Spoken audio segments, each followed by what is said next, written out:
بسم الله الرحمن الرحيم. السلام عليكم ورحمة الله وبركاته.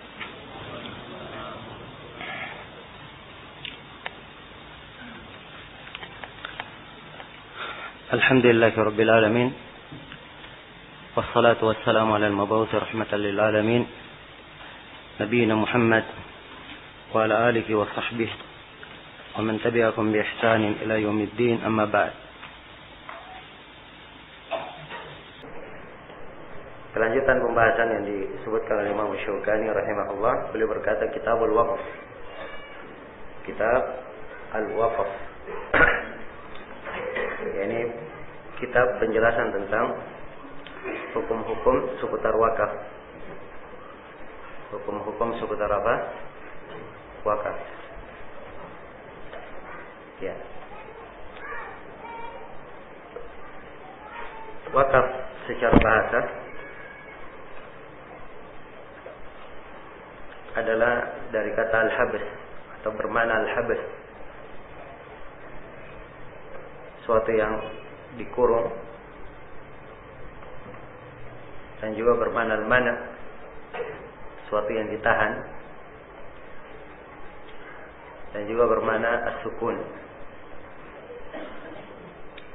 suatu yang diam tidak bergerak. Nah, dan mana-mana secara bahasa ini tentunya punya kaitan dengan makna wakaf secara apa? Istilah.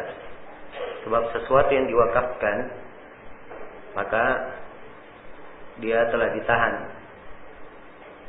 kepemilikannya, dan dia adalah hal yang sudah tetap diperuntukkan untuk atau kepada apa yang dimaksudkan dengannya ia diwakafkan. Tidak bisa dijual, tidak bisa diwariskan, dan tidak bisa dihibahkan. Jelas ya? Ini mana-mana secara bahasa. Dan secara istilah, para ulama memberikan beberapa definisi. Di antara definisi yang paling bagus, wakaf adalah tahbisu malikin mutlaqit tasarruf malahu al-muntafa'a bihi ma'a baqa'i ainihi biqat'i tasarrufihi wa ghairihi fi raqabatihi yusrafu rai'uhu atau yusrafu ri'uhu ila jihati birrin taqarruban ila Allah Ta'ala. Wakaf adalah tahbis malikin, adalah seorang pemilik, dia menahan. Pemilik yang bagaimana? Mutlaqit tasarruf, pemilik yang dia bebas bertransaksi. Nah, kita akan terangkan ya syarat orang yang mewakafkan. Di sini sudah diglobalkan tentang syarat ini. Dia punya bisa untuk melakukan transaksi. Dia menahan atau dia menahan hartanya yang bisa dimanfaatkan. Hartanya yang bisa apa? Dimanfaatkan. Ma'a baqa'i ainihi. Ya. Dengan tetap ainnya, hartanya tetap, tapi manfaatnya mengalir. Biqat'i tasarrufihi wa ghairihi fi raqabatihi. Ya.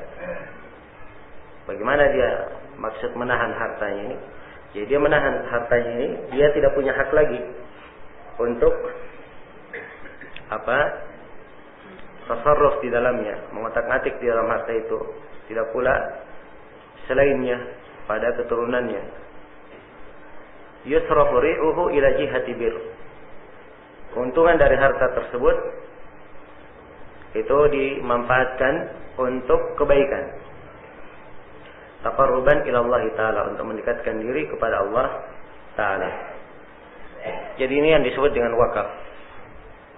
seorang menahan harta atau dia mewakafkan sebuah harta ini bisa dimanfaatkan. Ya.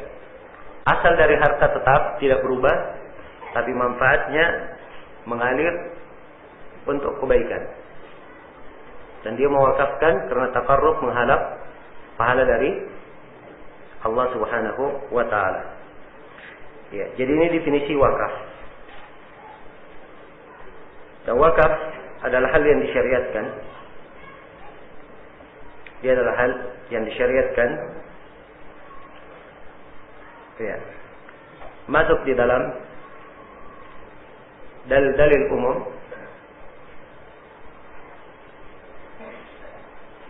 yang menunjukkan tentang disyariatkannya berbuat kebaikan. Seperti firman Allah Subhanahu wa taala,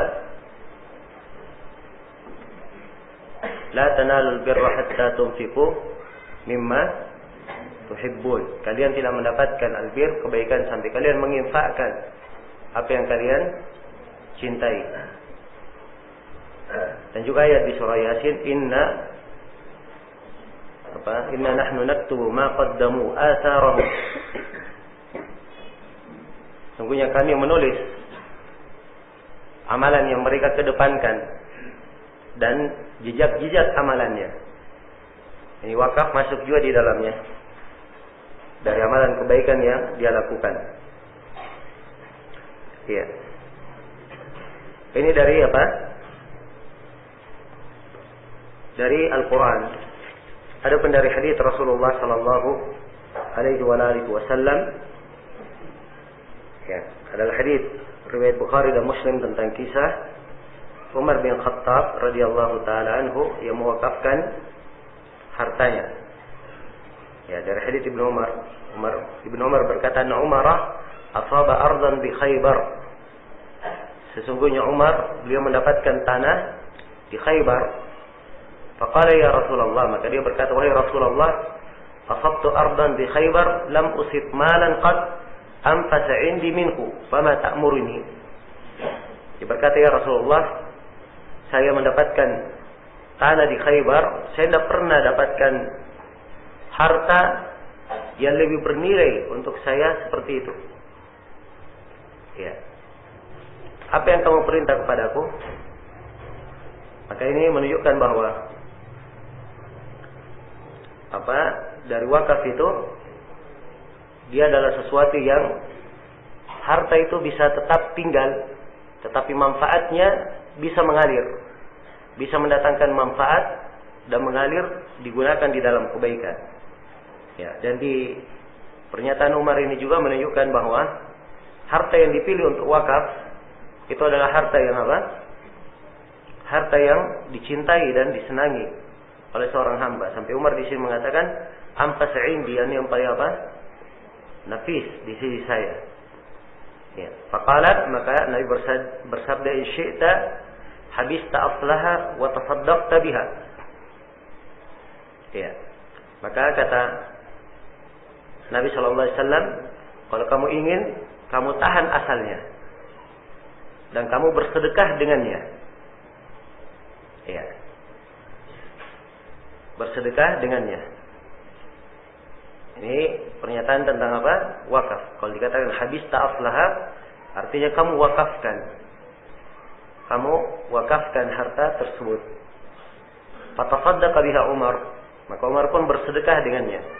Ini bahasa lain ya dari bahasa wakaf. Sebab wakaf itu ada dengan lafaz sharih dan ada dengan lafaz apa?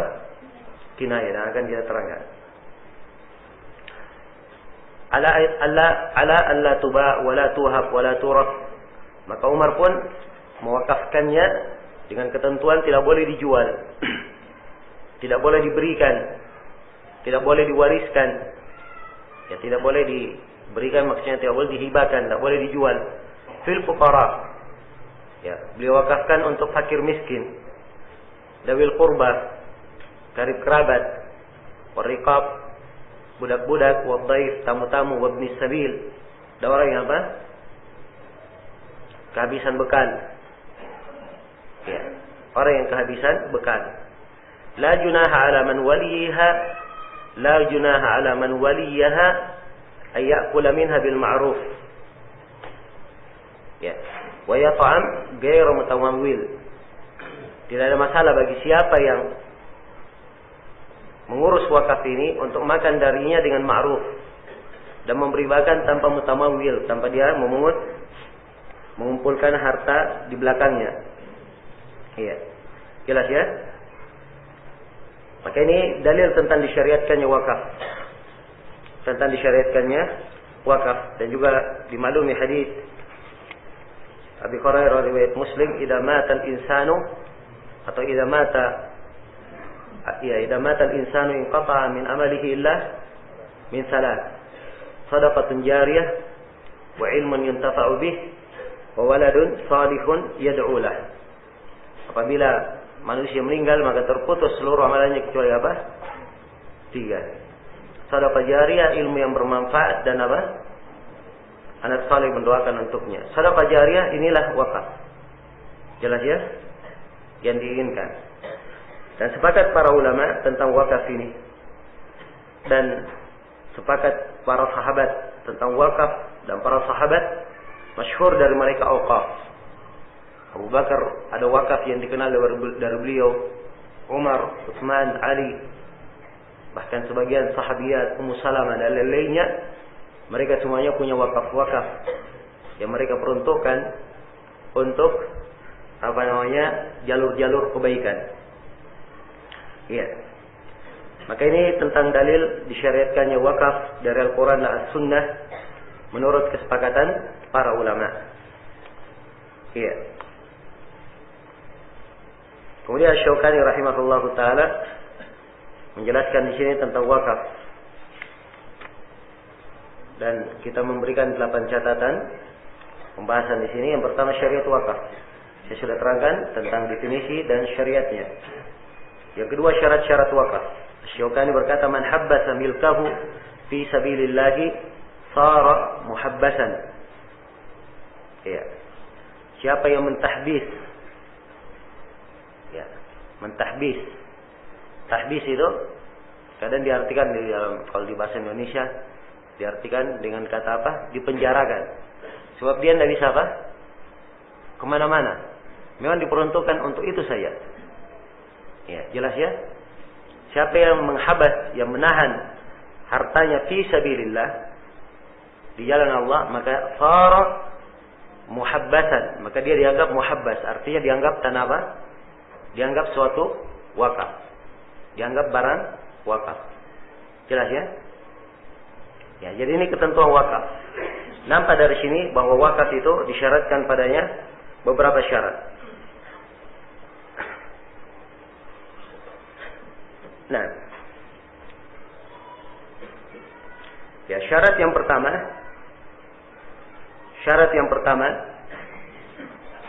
hendaknya orang yang memberi wakaf itu jaizat tasarruf. Orang yang memberi wakaf adalah apa?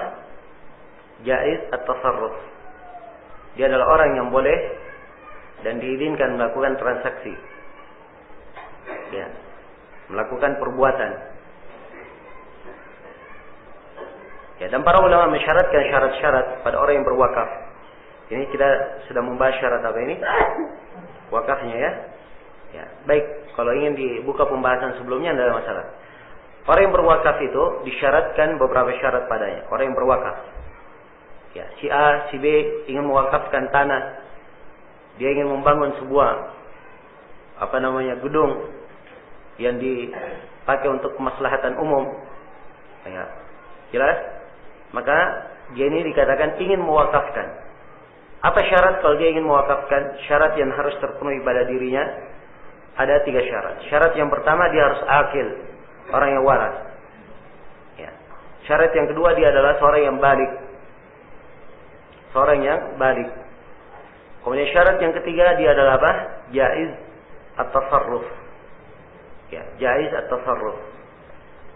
Kalau dia jaiz at-tasarruf, maka dia harus pandai menggunakan barang itu, rasyid di dalamnya. Ya, maka ini yang syah kalau dia mewakafkan. Jelas ya? Baik, kita kembali kepada syarat-syarat wakaf. Jadi syarat wakaf yang pertama adalah apa?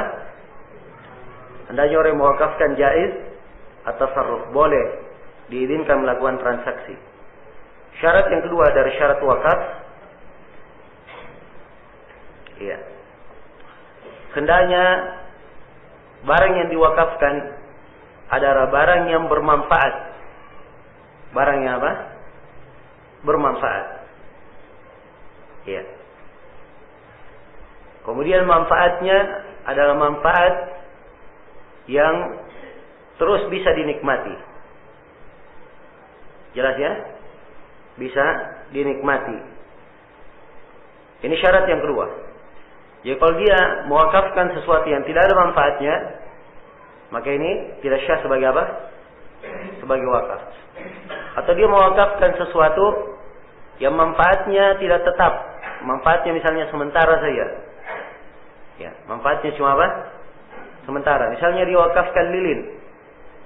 Ya, untuk menerangi orang yang berada di mana? Di masjid. Ya, lilin sekali pakai langsung apa?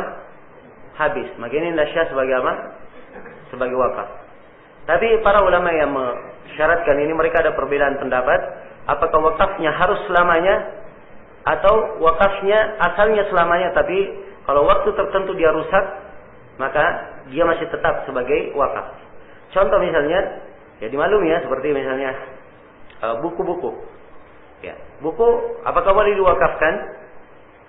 Ya, dimaklumi buku ini mungkin termakan suatu saat, berapa ratus tahun lagi mungkin dia sudah apa?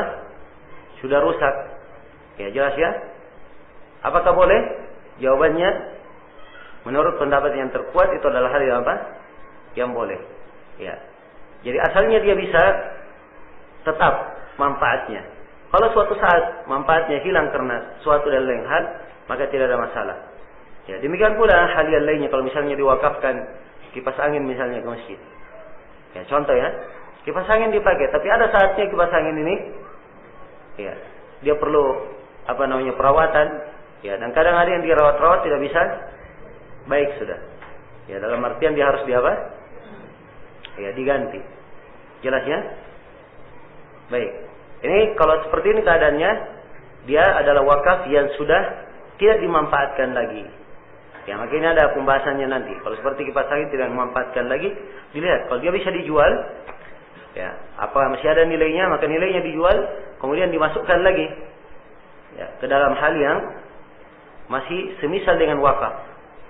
Ya, misalnya dibelikan lagi kipas angin misalnya, ya jelas ya. Ya, 10 kipas angin rusak, kalau dijual semuanya dapat kipas angin baru satu, misalnya. Ya, maka ini tidak ada masalah, jelas ya. Baik, kemudian syarat yang kedua, jadi manfaatnya ini manfaat yang tetap. Ya, jelas ya, manfaat yang tetap. Demikian pula kalau dia datang misalnya dia bawa makanan, ini makanan saya wakafkan di masjid. Ya, boleh atau tidak? Ya, ini bukan wakaf namanya, tapi itu apa? Sedekah, pemberian. Kalau wakaf itu ketentuannya dia apa? Dia tetap. Ya, jelas ya? Baik, kemudian syarat yang ketiga dari syarat wakaf, hendaknya dia tentukan harta yang diwakafkan. Harta yang diwakafkan adalah harta yang telah ditentukan. Nah, ya. Jadi jangan dikatakan saya wakafkan hartaku. Harta yang mana dia wakafkan? Harus dia apa? Dia tentukan hartanya. Kalau dia katakan saya wakafkan tanahku, ya, dia punya banyak tanah, maka dia harus tentukan tanah yang mana yang diwakafkan. Umar di sini menyebutkan tanahnya yang di mana? Di Khaybar disebut. Ya, bagiannya di Khaybar. Ya. Maka ini penentuan. Ya. Apa? Harta wakafnya. Penentuan harta wakafnya. Kemudian syarat yang keempat, ya, dia harus tentukan dia wakafkan untuk apa. Nah, dan siapa yang menanggung atau siapa yang memegang wakaf itu. Ya. Ya, kalau dia wakafkan, maka dia tentukan ini wakaf untuk apa. Ya, jelas ya. Apakah misalnya ini wakaf untuk para penuntut ilmu misalnya, atau ini wakaf ya untuk orang-orang fakir dan miskin, atau ini wakaf ya peruntukan untuk karib kerabatnya yang tidak mampu misalnya. Jelas ya? Ini wakaf. Dia tentukan bagaimana jenisnya dan tentunya harus ada orang yang memegangnya. Sebab dia harus masuk ke dalam pemilikan yang tetap. Ya, karena itu dilihat ya, siapa yang memegangnya. Ya, kalau dia wakaf yang sifatnya berkait dengan sifatnya umum, maka biasanya yang memegang itu adalah pemerintah. Ada badan-badan khususnya yang memegang wakaf tersebut. Ya, ini pembahasan wakaf ini pembahasan termasuk pembahasan yang sangat penting. Dan kalau di sebuah negara dikelola dengan baik, ini termasuk hal yang sangat mendukung ya kebaikan kehidupan masyarakat di negara itu. Sebab wakaf diatur sedemikian rupa sehingga manfaatnya manfaatnya berjalan. Misalnya dimewakafkan bangunan. Ya, bangunan ini mirip misalnya hotel atau mirip rumah sewa misalnya. Diwakafkan. Kemudian ada yang menyewa di situ dan hasilnya dibagikan kemana? Ke jalur-jalur kebaikan. Maka di sini perlu pengelola wakaf yang bisa mengetahui apa yang termaslahat untuk wakaf ini dan bagaimana dikembangkan. Maka asalnya pemerintah yang memegangnya. Ya, kalaupun ada orang yang datang dia melihat ada lembaga tertentu, ya, atau ada sekolahan tertentu yang mereka bisa memegang wakaf, maka tidak ada masalah diberikan ke lembaga tersebut. Ya, misalnya diberikan ke yayasan misalnya. Ya, jelas ya? Atau diberikan ke lembaga tertentu yang punya dari sisi catatan sipil, dia punya hak untuk mengelola wakaf tersebut untuk kemaslahatan umum. Untuk kemaslahatan umum. Jelas ya?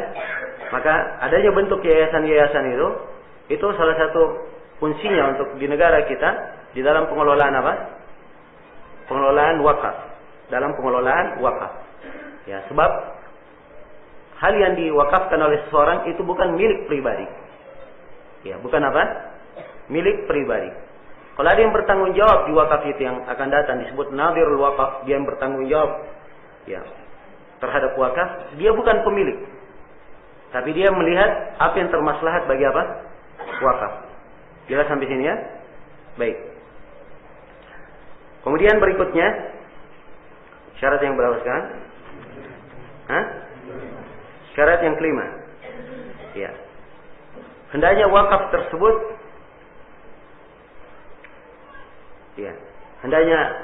tersebut atau manfaat dari wakaf tersebut diperuntukkan untuk kebaikan. Diperuntukkan untuk amalan-amalan kebaikan.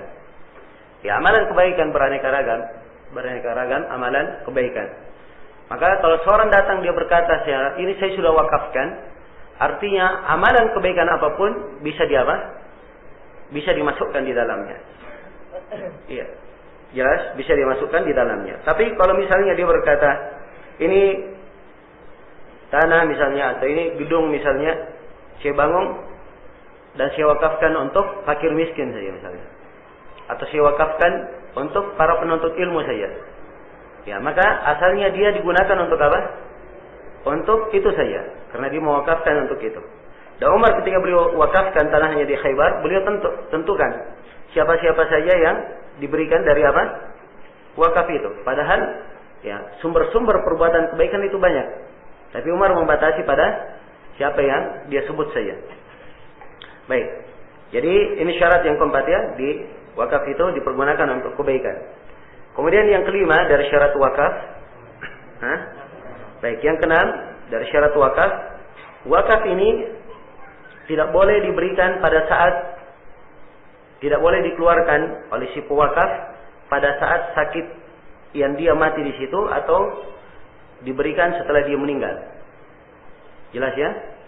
Sebab kalau dia tentukan wakaf ketika akan meninggal atau setelah dia meninggal ahli warisnya mengeluarkan darinya wakaf, maka itu lain lagi hukumnya.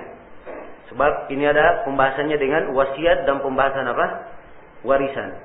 Itu bukan terkait dengan masalah apa? Masalah wakaf. Ya, jadi kalau dia ingin keluarkan wakaf itu di waktu dia sehat. Di waktu dia apa? Dia sehat. Di waktu ya bukan dia sakit.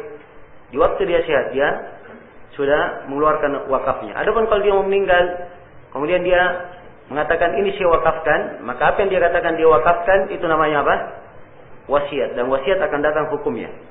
Ya, akan datang hukumnya dan penjelasannya. Jelasnya? Baik. Kemudian syarat yang keberapa sekarang? Syarat yang ketujuh, hendaknya wakaf tersebut adalah wakaf yang sudah kontan, sudah siap langsung. Ya, jelas? Bukan wakaf yang hanya baru dia janjikan. Ya. Atau wakaf yang ditaklik. Ya, wakaf yang ditaklik dengan sesuatu. Ini tanah ini wakaf ya sebulan lagi. Dia sebut sebulan lagi. Ya, ini belum syah. Nanti kalau dia datang sebulan lagi, dia katakan ini saya wakafkan, itu tidak ada masalah. Jelas ya? Tidak ada masalah. Baik. Ini 7 syarat dari syarat apa? Syarat wakaf. Ya. Lafaz mewakafkan itu ada 2 macam. Ada lafaz sharih dan ada lafaz apa? Kinayah. Ya, kadang pakai sharih dengan kata ya, habastu. Ya. Waqaftu. Ya. Sabbaltu. Ya. Saya wakafkan hal ini. Saya jadikan tanah ini sebagai tanah yang manfaatnya tertahan untuk fakir miskin saja. Ini bahasa menunjukkan apa? Tegas, itu apa? Wakaf. Sebab dia katakan tertahan, terbatas untuk siapa? Fakir miskin. Terbatas untuk jalur kebaikan. Itu tegas, wakaf. Ya, dan ada yang lafadznya kinayah. Ada yang bentuknya kinayah. Dia katakan ini tanah saya sedekahkan. Ya, saya sedekahkan. Tapi dia katakan saya sedekahkan untuk apa? Fakir miskin. Maka nampak di sini kinayah yang diinginkan adalah apa? Wakaf. Jelas ya? Atau ini tanah saya buat dia kekal. Ya. Tanah ini saya buat apa? Kekal. Dalam artian kekal tidak boleh dijual, tidak boleh apa? Dimiliki. Ini pembahasan apa? Ya wakaf. Ya, ini seritu wakaf dengan lafaz kinayah. Jelas ya? Baik. Kemudian kata beliau rahimahullah, jadi jelas di sini syarat-syarat wakaf sudah kita jelaskan. Nah, kemudian kata beliau man habbasa milkahu fi sabilillah sara muhabbasan. Siapa yang menahan ya, kepemilikannya di jalan Allah, perhatikan ya kata di jalan Allah. Maka disyaratkan dia di jalur apa? Jalur kebaikan. Dan ini sudah kita terangkan. Sara muhabbasan. Maka dia pun menjadi wakaf. Dianggap sebagai apa? Sebagai wakaf. Kata beliau walahu ayyaja'ala dhallatihi li ayyi masrafin sya'a bima fihi qurbah. Ya. Dan dia boleh menjadikan ya, boleh dia menjadikan manfaat pengelolaan dan keuntungan wakaf ini untuk segala masraf. Ya, segala jalur yang dia kehendaki. Yang penting jalur itu ada jalur, ada apa?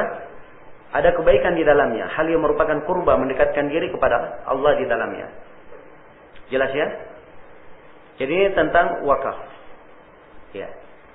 Dia berhak untuk menjadikan manfaat yang diwakafkan itu ke jalur apa saja. Ke jalur apa saja. Baik. Ya, jadi kalau dikatakan ini tanah saya wakafkan, maka tanah ini tidak boleh dijual. Ya, tanah ini hanya bisa dimanfaatkan. Ya, dibangun di atasnya bangunan. Ya, orang mengambil manfaat darinya misalnya. Ya, itu baru boleh untuk dipakai. Atau misalnya dia seorang punya beberapa rumah.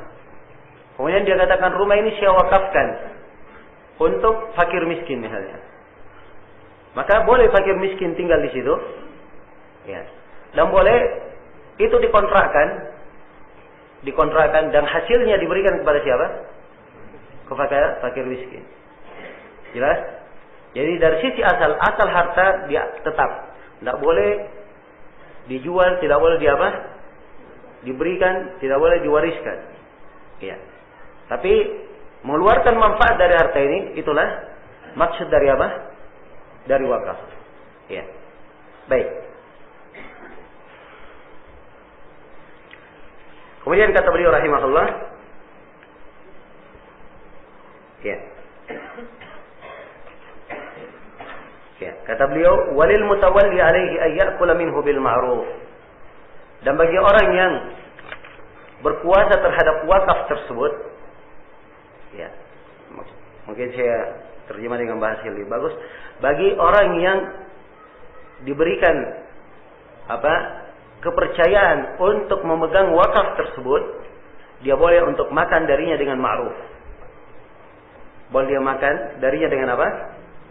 Dengan ma'ruf. Ya. Ini al-mutawalli, orang yang diberi kepercayaan memegang wakaf, inilah yang disebut dengan nama apa? Nadir al-waqaf. Ya, nadir apa?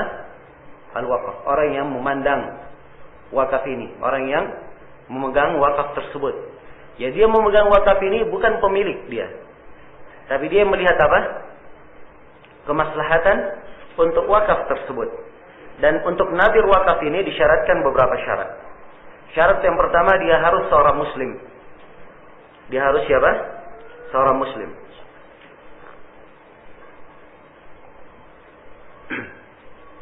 Kemudian syarat yang kedua, dia harus seorang yang mukallaf. Dia harus seorang yang apa? Mukallaf. Kemudian syarat yang ketiga, karena dia adalah pekerjaan dan amanah, maka orang yang dipekerjakan itu ada dua ketentuan secara umum. Inna khaira man istajarta apa? Al-qawiyul amin. Ya, dia punya amanah dan punya kemampuan untuk mengelola wakaf. Punya amanah dan punya kemampuan untuk apa? Mengelola wakaf. Ini syarat apa? Nadir al-waqaf. Jelas ya? Baik. Jadi secara umum wakaf ini, kalau dia sudah masuk ke dalam wakaf, maka dia adalah bukan milik pribadi lagi. Karena itu tadi saya katakan bahwa wakaf itu, ya, yang mengelolanya dan harusnya di pemerintahan itu diatur oleh pemerintah. Diatur oleh apa? Pemerintah. Kalau ada setiap wakaf misalnya, ada nabir-nabirnya, maka tetap di bawah kontrol apa?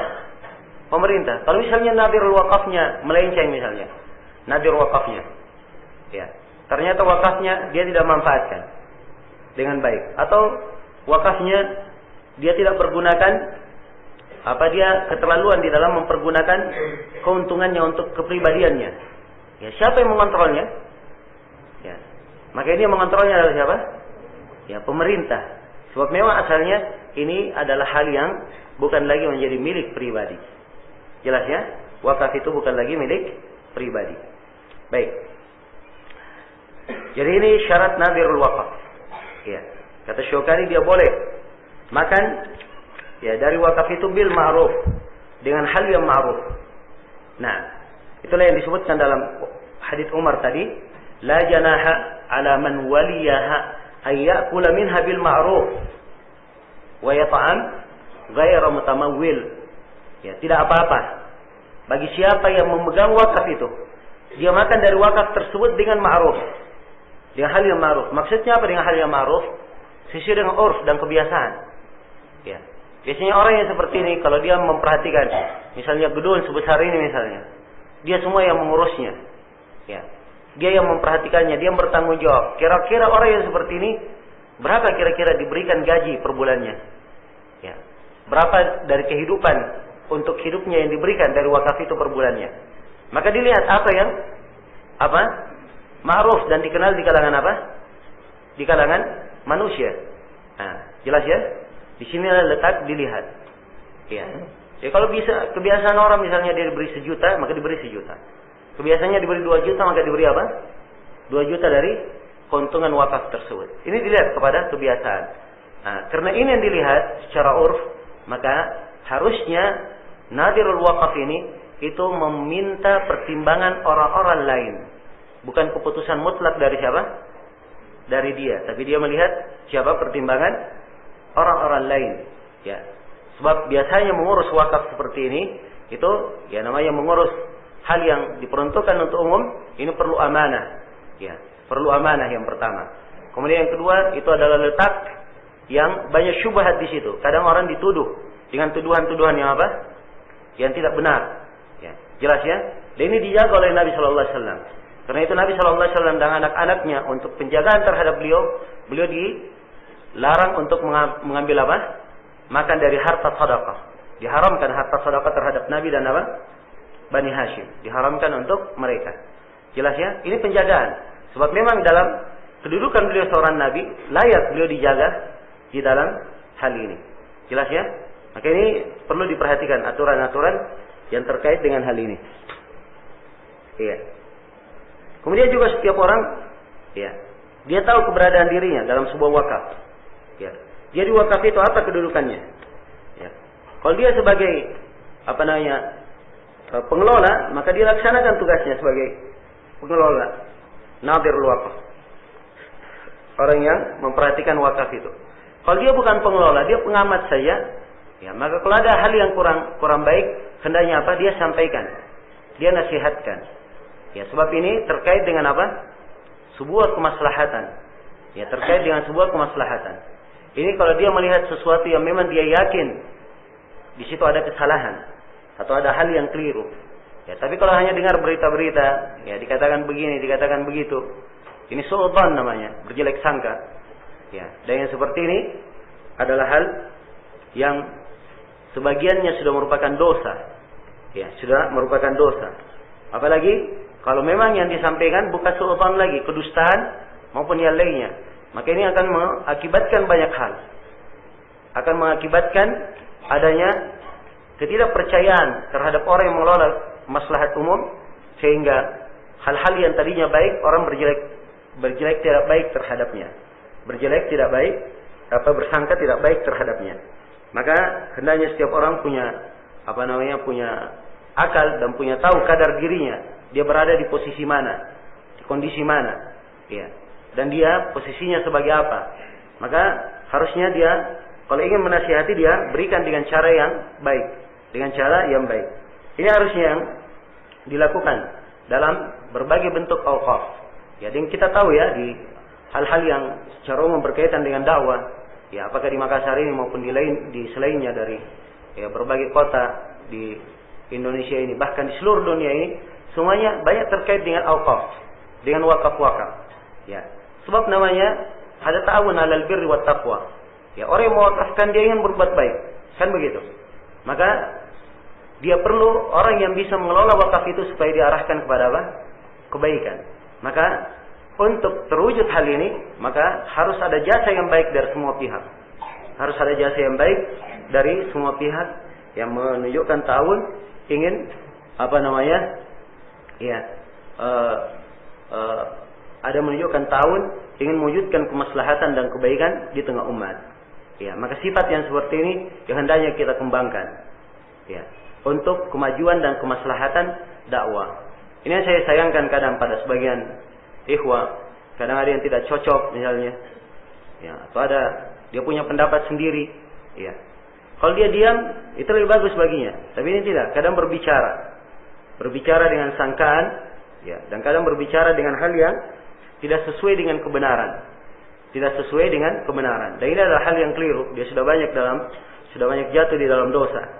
Ya. Kemudian andai kata ada kesalahan, ya, maka saudaranya yang dianggap salah tersebut, ya, itu harus dia perlakukan seperti sebuah luka di jarinya. Orang yang berluka di jari itu, ya, ketika jarinya luka, ya, bukannya jari ini dia pergi potong, dia buang. Ya, tapi jari ini diapain? Diobati, ya. Diobati, bukan dia potong kemudian dia apa? Dia buang jari tersebut. Ini adalah hal yang tidak baik. Maka perhatikan kandungan-kandungan dari pelajaran-pelajaran fikih yang kita bahas ini. Ya, ini memberikan seorang itu basirah, ya, petunjuk dan kejelasan bagaimana seorang itu menyikapi, ya, hal-hal yang terkait dengan perkara syariat.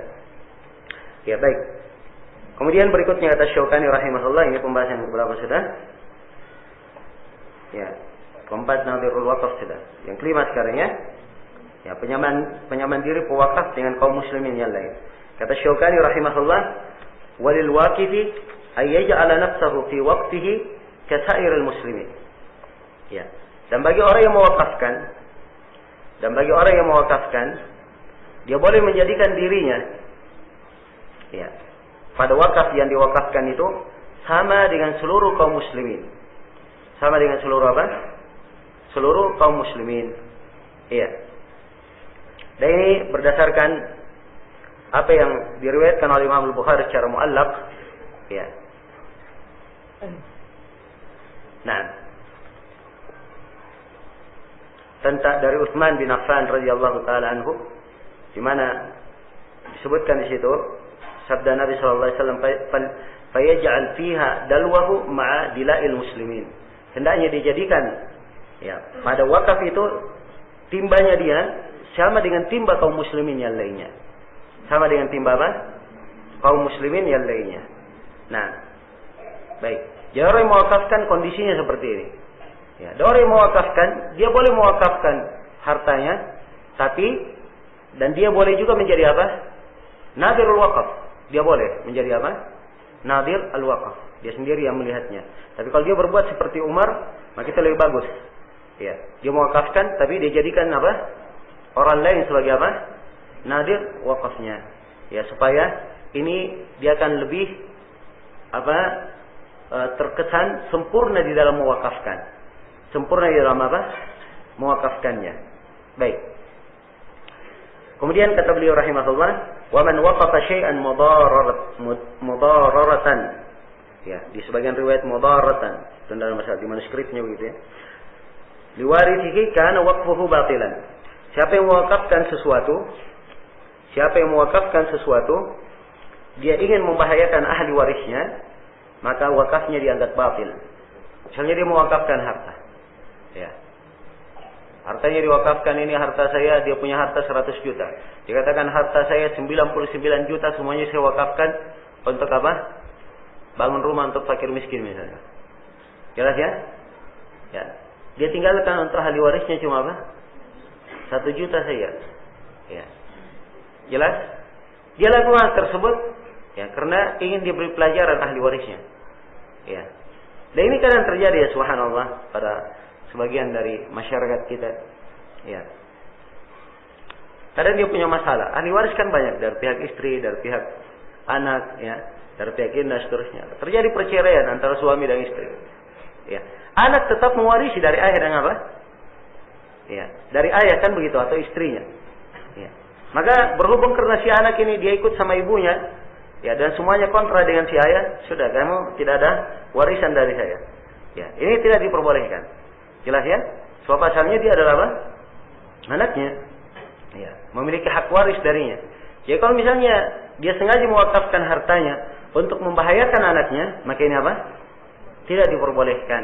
Ya, dalil umumnya tentang tidak diperbolehkan adalah hadis Rasulullah SAW, la darar wa la dirar. Ya, tidak ada bahaya dan tidak boleh membahayakan. Nah, baik. Kemudian kata beliau rahimahullah, wa man wada'a malan. Ya, ini pembahasan yang ke-7. Wakaf terhadap sesuatu yang tidak dimanfaatkan. Man wada'a malan fi masjidin atau mashhadin la yantafi'u bihi ahadun jaza sarfuhu fi ahli al-hajati wa masalihil muslimin.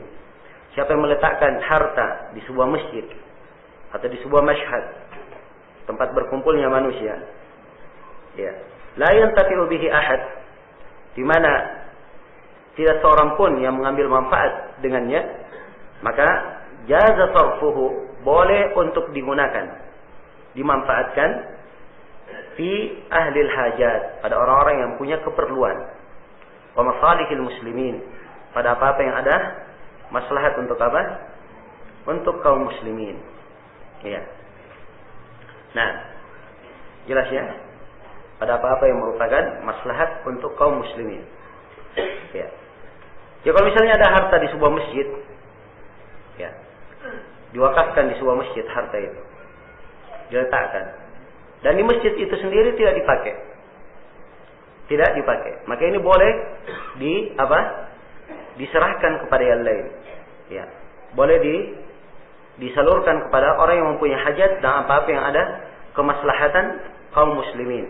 Dan ini berdasarkan hadis Aisyah dalam riwayat Muslim, ya, di mana di akhir dari konteksnya tentang hadis itu, laula anna qaumaki haditsu ahdin bi jahiliyah, andai kata kaummu bukan orang yang baru masuk Islam, kemudian di akhirnya la anfaqtu kanzal Ka'bah fi sabilillah, sungguh saya akan infakkan harta dari Ka'bah itu di mana? Fi sabilillah, di jalan Allah. Ya, jelas ya? Baik. Maka ini dari dalil yang menunjukkan tentang hal tersebut. Ya. Namun tentunya dilihat di penggunaan wakaf, dilihat apa jenisnya. Misalnya ini diwakafkan untuk bangunan masjid, misalnya untuk masjid. Maka dia ketika tidak dimanfaatkan di masjid tersebut, maka boleh diserahkan ke masjid yang lain, diserahkan untuk apa? Masjid juga. Diserahkan untuk masjid. Ya, tapi kalau ada sesuatu yang diwakafkan dan itu umum pada seluruh jalur kebaikan, maka boleh diserahkan kepada yang lainnya pada hal yang ada apa? Ada jalur kebaikan di dalamnya. Ada jalur kebaikan di dalamnya. Nah, ya karena itulah orang-orang yang orang-orang yang mewakafkan sesuatu, hendaknya dia lihat wakafnya itu maslahatnya terbanyak bagaimana. Saya beri contoh, misalnya dia mewakafkan sebuah harta di jalur tertentu dari jalur kebaikan. Di jalur kebaikan ini kalau dia wakafkan di situ ada 3 maslahat yang dia dapat. Misalnya, ada jalur kebaikan yang lainnya kalau diwakafkan di situ dia dapat berapa? Dia dapat 5 maslahat. Dia dapat 5 apa? 5 maslahat. Maka yang dikedepankan yang mana? Ya tentunya yang 5 maslahat. Jelas ya? Baik. Ini diantara perbandingan. Saya beri contoh lain misalnya, ya, berinfak antara orang fakir miskin dan antara para penuntut ilmu misalnya. Ya, jelas ya? Yang mana yang lebih didahulukan? Ya, kalau fakir miskin kemaslahatannya untuk siapa? Fakir dan miskin itu saja. Tapi untuk para penuntut ilmu kemaslahatannya untuk si penuntut ilmu dan juga untuk siapa? Untuk orang lain dengan ilmu yang dia dapatkan. Jelas ya? Maka ini sisi-sisi, ya, pembedaan. Tapi bukan artinya ini berlaku mutlak seperti ini. Karena ada indikasi, misalnya di sebuah tempat ini fakir miskinnya, ya, karena kemiskinan mereka menyebabkan mereka apa? Ya, melakukan berbagai bentuk kriminal dan berbagai bentuk kejahatan yang lainnya. Kalau dibuat wakaf di sini maka ini akan menghilangkan yang lainnya, menghilangkan kejelekan-kejelekan itu. Maka ini ada maslahat yang kedua. Ya, selain dari itu. Maka di sini adalah pentingnya seorang melihat, ya, sisi-sisi keistimewaan dan kemaslahatan yang ada pada jalur kebaikan yang dia lakukan di situ. Dia dahulukan yang paling banyak apa? Kemaslahatannya. Karena itu kaidah umumnya, kalau ada 2 maslahat yang bertentangan, maka dia dahulukan yang paling banyak apa? Maslahatnya. Dia dahulukan yang paling banyak maslahatnya. Baik. Kemudian kata beliau, min dalika ma yudau fil Ka'bah atau fi masjidin Nabi sallallahu alaihi wasallam. Di antara contoh ini apa yang diletakkan di Ka'bah dan apa yang diletakkan di masjid Nabi sallallahu alaihi wasallam. Dan ini sampai sekarang masih dilakukan. Ya. Sering orang datang dia letakkan apa saja di situ di masjid. Ya. Tiba-tiba datang ada orang hajian. Ya, dia perlu pakai kursi duduk, kursi roda. Ya. Dia datang bawa kursi. Ya. Beli kursi sendiri, padahal di dalam ada kursi-kursi wakaf. Tapi tidak, dia mau beli kursi sendiri. Dia beli kursi sendiri.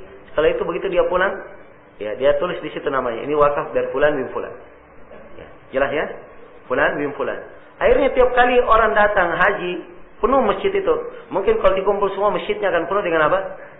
Penuh dengan kursi. Ya, jelas ya? Maka ini tidak dimanfaatkan. Harusnya diberikan kemana? Ya diberikan ke masjid-masjid yang lain yang perlu apa? Perlu kursi di situ. Tentunya orang sholat tidak pakai kursi ya, tapi orang-orang tua kadang apa? Yang tidak bisa berdiri, kadang dia perlu apa? Kursi, duduk di atas kursi. Jelas ya? Ini contoh ya, contoh dari bagaimana wakaf itu dimanfaatkan dan dialihkan. Nah, dan di sini juga dibahas oleh para ulama tentang wakaf yang sudah ta'attalat masalihu. Kemaslahatannya sudah apa? Sudah habis, sudah hilang. Misalnya diwakafkan masjid. Ya ternyata masjid itu sudah apa? Sudah tidak dipergunakan lagi, tidak dipakai lagi. Iya. Mau dihidupkan juga tidak bisa dihidupkan lagi karena ada sebab-sebab yang terjadi. Misalnya, maka ini bagaimana keadaan tanah wakafnya? Ya, maka di sini boleh tanah wakaf ini dipindahkan ke tempat yang lain, dijual kemudian dipindahkan ke tempat lain yang di tempat lain ini dimanfaatkan dan berjalanlah maksud dari maksud dari wakaf itu. Sebab maksud dari wakaf asalnya tertahan, manfaatnya manfaatnya mengalir. Ini tidak ada manfaat yang mengalir. Ya. Maka ini tidak sejalan dengan makna dan maksud dari wakaf. Jelas sampai sini ya? Baik. Kemudian kata beliau yang terakhir di sini dalam pembahasan wakaf, kata beliau wal waqfu 'alal quburi li raf'i samkiha wa tazyiniha aw fi'li ma yajlibu 'ala za'iriha fitnah batilun. Ya. Kata beliau dan wakaf terhadap kuburan. Ya. Dengan mengangkat bangunan kuburan ini menjadi tinggi, atapnya menjadi tinggi. Wa tazyiniha. Dan kuburan itu dihiasi. Ya. Atau dia melakukan perbuatan yang membuat fitnah orang yang mengunjunginya, maka wakaf yang seperti ini adalah wakaf yang batil. Wakaf yang batil. Ya, dan telah kita sebutkan salah satu dari syarat wakaf itu harus di amalan kebaikan. Begini bukan amalan bukan amalan kebaikan. Ya. Ini bukan amalan kebaikan. Sebab kubur tidak boleh dihiasi, tidak boleh dibanguni, tidak boleh ditinggikan kubur itu. Ya, jelas? Dan di dalam hadits Ali bin Abi Thalib yang diriwayatkan oleh Imam Muslim, ya Ali berkata bahwa Rasulullah SAW memerintah beliau, "Allah yada'a qabran musyrifan illa sawwahu." Ya. Nah, jadi beliau berkata bahwa Nabi memerintah saya, "Allah ada'a qabran musyrifan illa sawaitu, wala timsalan illa tamastu." Ya, tidaklah saya meninggalkan kubur yang tinggi kecuali saya ratakan. Tidak pula ada gambar kecuali saya hapus gambar tersebut. Jelas ya? Maka hal yang batil seperti ini tidak syah untuk dijadikan sebagai wakaf. Hilang padanya syarat dari wakaf. Baik, ini beberapa penjelasan yang berkaitan dengan masalah wakaf. Kemudian berikutnya kata Asy-Syaukani rahimahullahu taala, ya, Kitabul Hadiyah. Ini kitab berkaitan dengan masalah dengan masalah hadiah. Nah, hadiah adalah sebuah pemberian. Ya, hadiah dimaklumi ya dari sisi bahasa adalah pemberian. Ya. Dan hadiah yang dimaksudkan adalah dia menyerahkan harta. Dia menyerahkan harta untuk dimiliki tanpa bayaran. Ya, tanpa Tanpa bayaran. Iya. Itu yang dimaksud dengan nama Al-Hadiyah. Nah, baik. Kata Syaukani rahimahullahu taala, yushra'u qubuluha. Ya, hadiah itu disyariatkan untuk diterima. Hadiah disyariatkan untuk diterima. Baik. Pertama sebelum kita bahas tentang disyariatkan menerima hadiah, ya. Memberi hadiah itu adalah hal yang disyariatkan. Sholat sering memberi hadiah, dan adanya hadiah, ya, dia kadang masuk dalam berbuat ihsan, ya, dan dalam Al-Quran ada sejumlah ayat yang menunjukkan tentang hal itu, dan kadang dia masuk ke dalam perbuatan baik, amalan bir, ya, dan Nabi Shallallahu Alaihi Wasallam menganjurkan untuk orang itu saling memberikan hadiah dan membalas, ya, orang yang memberi hadiah dengan apa yang semisal dengannya atau lebih, jelas ya. Maka di sini diterangkan oleh Syaukani rahimahullah bahwa hadiah itu disyariatkan untuk diterima. Disyariatkan untuk diterima. Nah, di antara dalil yang disebutkan adalah hadits Abi Hurairah riwayat Al-Bukhari. Nabi sallallahu alaihi wasallam bersabda, "Lau du'itu ila dira'in," ya, atau di konteks berikutnya, "Wala uhdiya ilayya dira'un aw qura' laqabiltu." Andai kata dihadiahkan kepadaku hanya dira', hanya hanya tangannya atau kakinya atau qura', maka saya akan akan terima. Jadi hadiahkan misalnya kambing hanya diberi sebagian, beliau akan menerimanya. Nah, dan juga diriwayatkan oleh Imam Al-Bukhari dari hadits Aisyah, Karena Nabi sallallahu alaihi wasallam yaqbalul hadiyah wa yusibu 'alaiha. Dan adalah Nabi sallallahu alaihi wasallam beliau menerima hadiah dan membalasnya. Ini pembahasan yang kedua ya, tentang membalas hadiah. Ya. Nabi menerima dan beliau apa? Membalas dari hadiah tersebut. Ya, dan Imam Al-Bukhari rahimahullah di Adabul Mufrad itu menyebutkan banyak sekali dari ketentuan-ketentuan tentang syariat menerima hadiah, kemudian bagaimana keutamaan orang yang membalas hadiah tersebut, memberikan mukafa terhadap balasannya. Cuma yang perlu saya jelaskan di sini bahwa menerima hadiah itu disyaratkan beberapa syarat. Syarat yang pertama bahwa orang yang diberi hadiah dia tahu bahwa hadiah tersebut diberikan kepadanya bukan karena malu dan bukan karena takut kepadanya. Ya, jelas ya? Ini syarat yang pertama. Jadi kalau ada yang kasih hadiah kepadanya, oh dia malu saja. Kalau dia tidak kasih hadiah apa? Dia malu. Ya, maka sudah ini hadiah untuk kamu. Padahal apa? Dia hanya malu kalau tidak memberi. Jelas ya? Maka ini tidak boleh diterima. Ya, demikian pula kalau dia takut. Ya. Dari awal kali datang misalnya, ya, dia pernah punya kedudukan misalnya, ya, sebagai pemeriksa atau sebagai ya keamanan, ya datang, ya, kemudian diberi hadiah, maka ini itu diberi karena apa? Karena takut. Ya, maka ini tidak boleh diterima. Tidak boleh apa? Diterima. Dan telah berlalu bersama kita hadis bahwa tidak halal mengambil harta seorang muslim illa bitibatin apa? Min nafsi, kecuali dari jiwa dia yang senang memberikannya.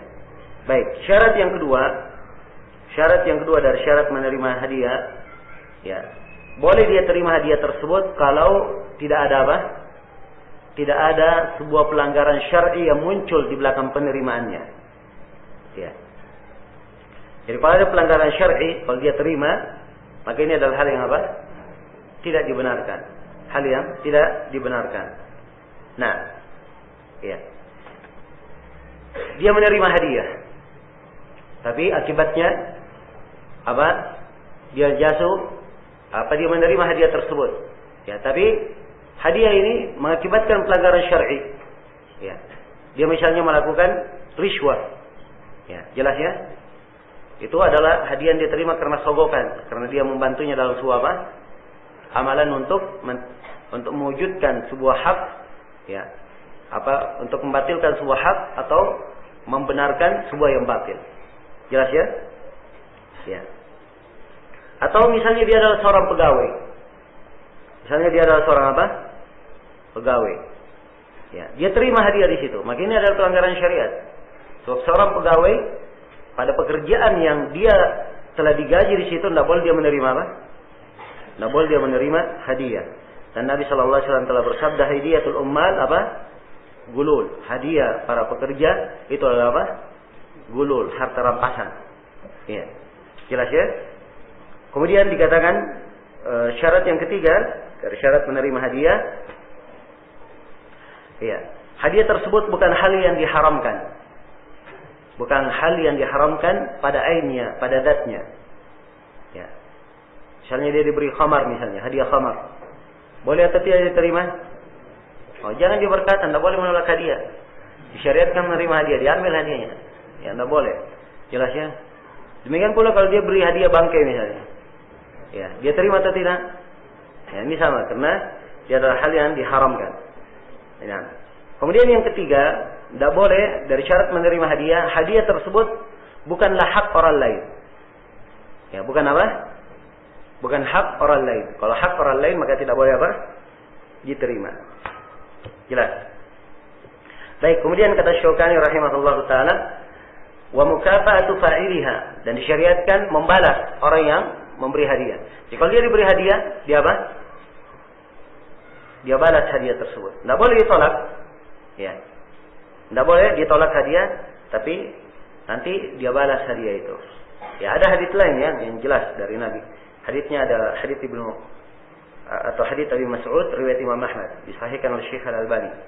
Ya, ajibud da'i wa la taruddul hadiyah. Jawablah seruan orang yang jawablah undangan orang yang mengundangmu dan jangan kamu menolak apa? Menolak hadiah. Ya, tentang mukafa sudah berlalu ya hadits Aisyah tentang wa yasibu 'alaiha.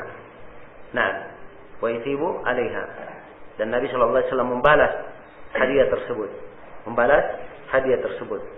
Dan telah syah juga dari Nabi sallallahu alaihi wasallam, beliau bersabda, "Man sana'a ilaikum ma'rufan fakafi'u." Siapa yang berbuat baik ma'ruf kepadamu, maka balaslah perbuatan baiknya tersebut. Ini masuk juga di dalamnya memberi apa? Memberi hadiah. Iya. Nah. Iya. Kemudian berikutnya,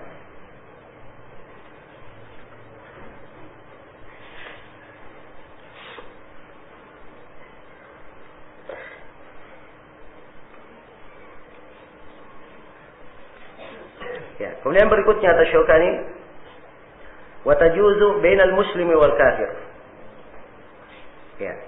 Wa tajuzu bainal muslim wal kafir. Ya, ini tentang masalah hadiah antara seorang muslim dan apa?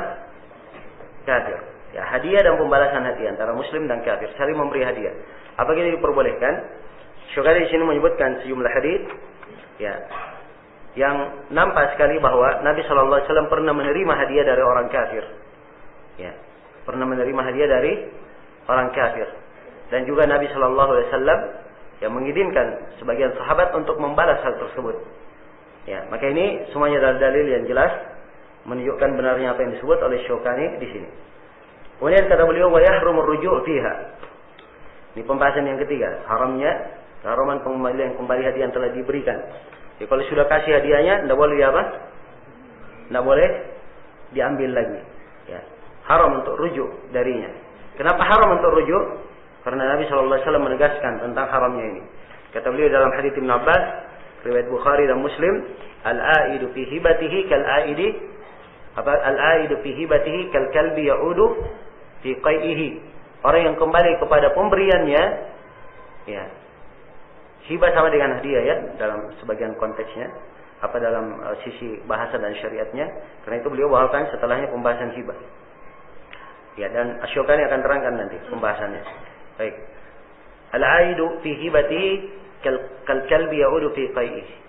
Orang yang kembali dalam hibahnya, dalam pemberiannya, itu seperti anjing kembali menelan apa? Ya, menelan muntahnya. Ya, jelas ya? Maka ini diperumpamakan jeleknya seorang itu kembali ke apa? Mengambil hadiah yang diberikan. Ya, hadiah yang diberikan. Nah,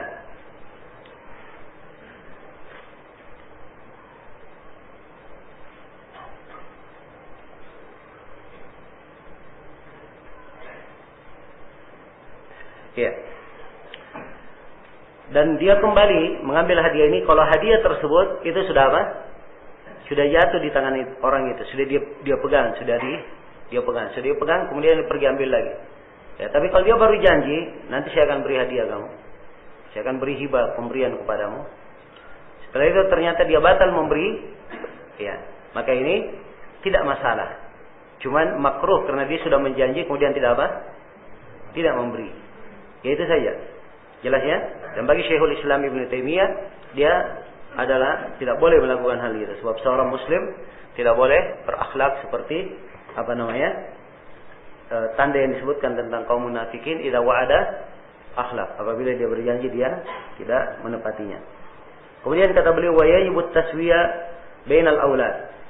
Ini pembahasan yang keempat. Keharusan bersikap adil dalam pemberian kepada anak-anak. Ya, wajib untuk menyamakan pemberian antara anak-anaknya. Nah, antara anak-anaknya. Jadi harus disamakan pemberian antara anak-anaknya. Dan ini berdasarkan sejumlah hadis, ya, berdasarkan sejumlah hadis di dalam masalah ini. Di antaranya disebutkan di sini oleh Imam Syaukani, ya, hadis Jabir riwayat Muslim, dan datang juga langsung dari hadis An-Nu'man bin Bashir, ya, tentang kisah Bashir, ayah dari siapa? An-Nu'man. Bashir, ayah dari An-Nu'man ini datang kepada Nabi sallallahu alaihi wasallam. Ya. Dia berkata, ya, sebelumnya istrinya An-Nu'man sudah berkata, istrinya Al-Bashir berkata kepada Bashir, ya, berilah Nu'man pemberian. Ya.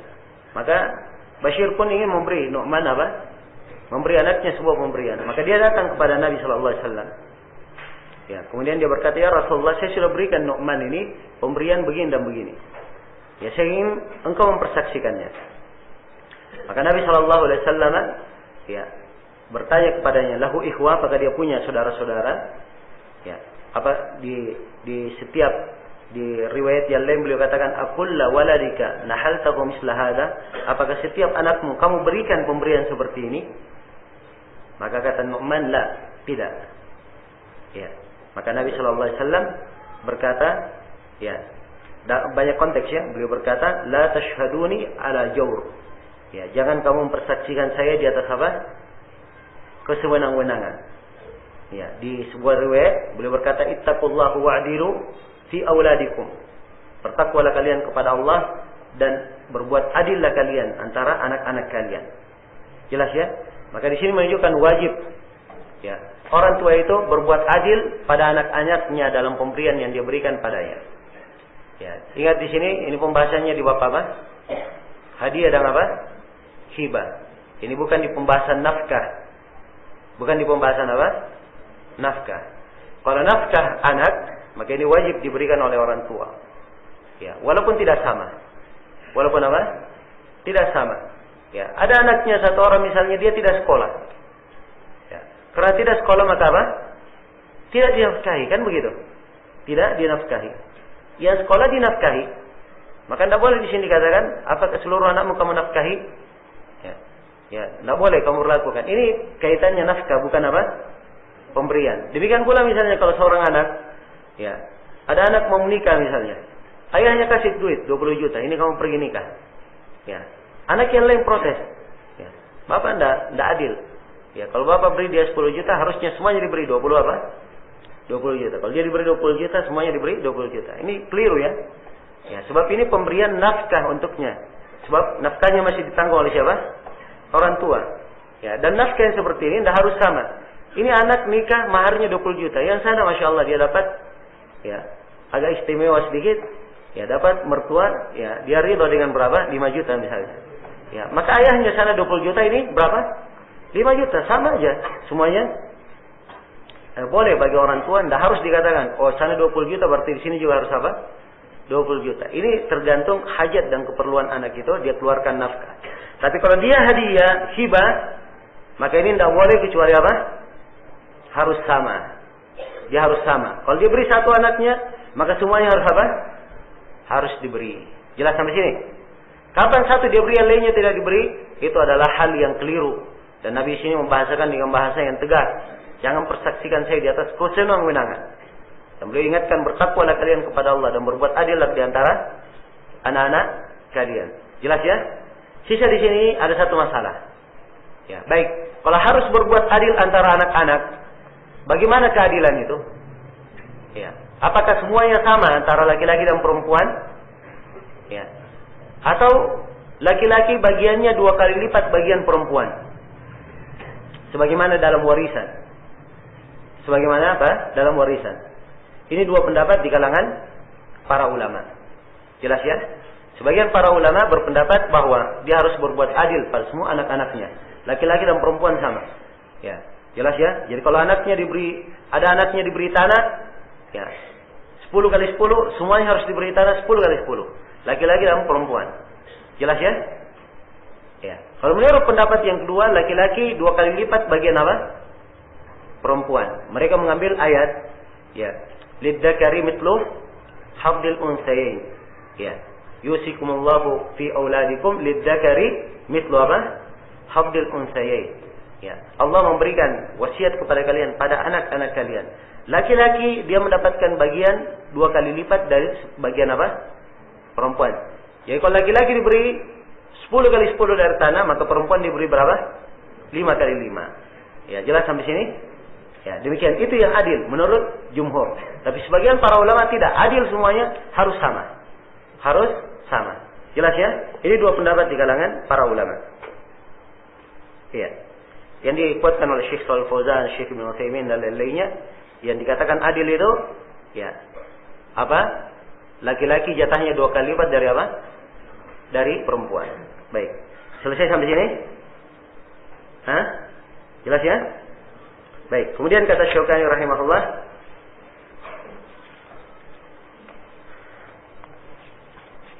Ini pembahasan yang kelima.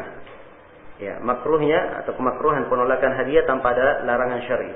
Kata Syukari, waraddu li ghairi mani'in syar'i makruh. Dan menolak hadiah itu tanpa mani' syar'i itu adalah apa? Adalah makruh. Adalah makruh.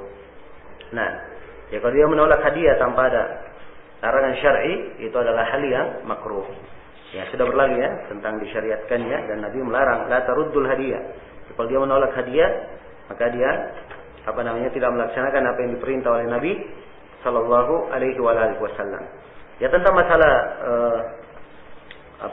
berbuat adil antara anak-anak. Apakah ini kewajiban bagi ayah saja? Kalau ibu memberi antara anak-anak misalnya, ibunya memberi. Ya, apakah sama dengan ayah? Ya. Nah, ini letak masalah ya, sebab ibu tidak sama dengan apa? Dengan ayah. Tapi mimbabil ihtiyat, hati-hatinya harusnya kalau ibu memberi juga sama dengan apa? Dengan ayah. Dia berbuat adil pada anak-anaknya. Baik. Kapan seorang ayah dia bisa rujuk dari pemberiannya? Nah, kapan dia bisa rujuk dari pemberiannya? Ya. Seorang ayah dia rujuk dari pemberiannya apabila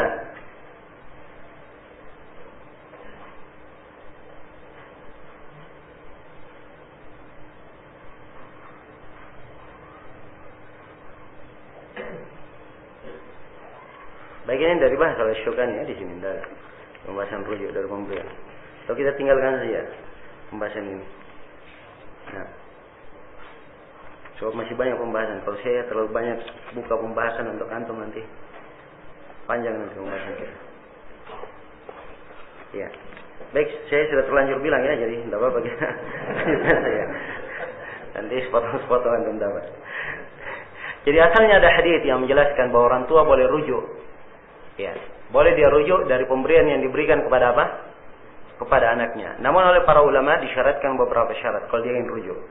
Syarat yang pertama, dia tidak pernah menjatuhkan haknya dari rujuk. Ya, maksudnya si ayah berkata ini saya berikan kepadamu dan saya berikan selama-lamanya. Ya, kalau dia berikan selama-lamanya ini ayah nggak boleh rujuk lagi. Jelas ya? Kemudian yang kedua, ya, si ayah boleh rujuk dari pemberian kalau pemberian tersebut atau sebagian mensyaratkan kalau pemberian tersebut tidak ada tambahan ya yang bersambung di dalamnya. Ya, tambahan bersambung di mana? Di dalamnya. Iya. Nah, dan tambahan yang bersambung di dalamnya ini dilihat keadaannya. Dilihat keadaannya. Ada yang bisa dimaklumi, ya pisah darinya, dan ada yang dia tidak terkait atau dia tidak terkait dengan apa yang diberikan tersebut. Saya beri contoh misalnya, seorang anak dia beri kambing kepada anaknya. Ya, jelas ya? Kambingnya menjadi gemuk. Tadinya cuma 5 kilo atau tadinya kambingnya cuma 10 kilo, setelah diberi kepada anaknya menjadi 20 kilo. Ya, begitu diambil lagi kambingnya, boleh atau tidak? Jawabannya boleh saja, tapi ini sudah 20 kilo timbangannya. Ya, mau dipisah kambingnya menjadi 2 kan tak bisa. Iya kan? Ya, maka ini tetap kembali kepada ayah. Kalau memang keadaannya seperti itu. Kecuali kalau dalam keadaan kecuali kalau dia mau jual kambing tersebut, maka dia lihat harganya kalau 10 kilo berapa, ya. Jadi kalau misalnya ada kelebihan daripada itu, maka dia berikan kepada anaknya. Karena itu dia yang membuatnya menjadi apa? Menjadi gemuk. Sama kalau dia berikan mobil kepada anaknya misalnya. Mobil itu harganya, anggaplah harganya 100 juta. Ya, tiba-tiba terjadi suatu lain hal, ya mobil itu berubah harganya menjadi 150 juta. Ya, maka si ayah ketika menjualnya diambil 100 juta, 50-nya dikembalikan ke siapa? Kepada anaknya. Jelas? Tapi kalau pemberian ayah tersebut kaitannya dengan sesuatu, ya pengetahuan, misalnya anaknya diberi biaya untuk dia kursus misalnya, bukan dalam hal yang khusus, ya kursus sebagai kelebihan saja, pemberian dari ayah, ya dia sudah punya ilmu di situ. Ya, bagaimana mungkin ayahnya rujuk, ilmunya tidak mungkin dikeluarkan dari otaknya, kan begitu. Ya, makanya seperti ini sudah dianggap apa? Hal yang tidak bisa lagi rujuk darinya. Kemudian, ya, syarat yang ketiga, kalau ayah ingin rujuk dari hadiah, dari pemberian, ini apabila pemberian yang diberikan kepada anak itu masih ada di dalam kepemilikan si anak. Ya, masih ada di dalam kepemilikan apa? Si anak. Ya, tapi kalau si anak sudah memberikan kepada orang lain, sudah dia jual atau sudah dia wakafkan, sudah dihadiahkan lagi kepada orang lain, maka ini tidak bisa apa? Tidak bisa kembali lagi. Ya.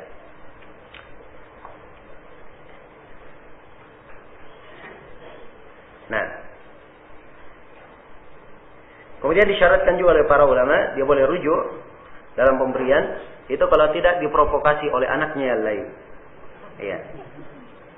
Jelas ya? Baik, ini pemberian yang dimaksud mungkin di sini, ini hanya apa namanya? Yang kaitannya dengan apa?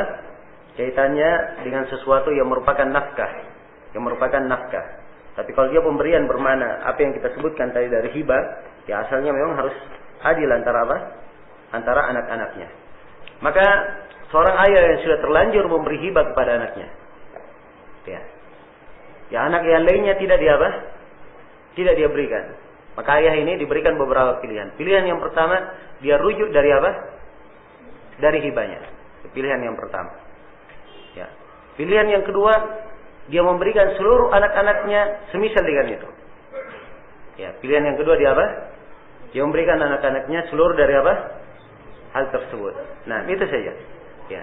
Dan tidak boleh misalnya di sini dikatakan si ayah, ya, kemudian dia meminta persetujuan saudara-saudaranya yang lain, memaksa saudara-saudaranya yang lain untuk apa? Untuk setuju. Ya.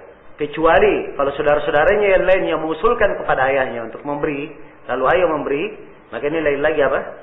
Masalahnya. Ada bentuk tabarruk dari saudara-saudaranya di situ. Ada bentuk pemberian dari saudara-saudaranya untuk salah seorang di antara mereka.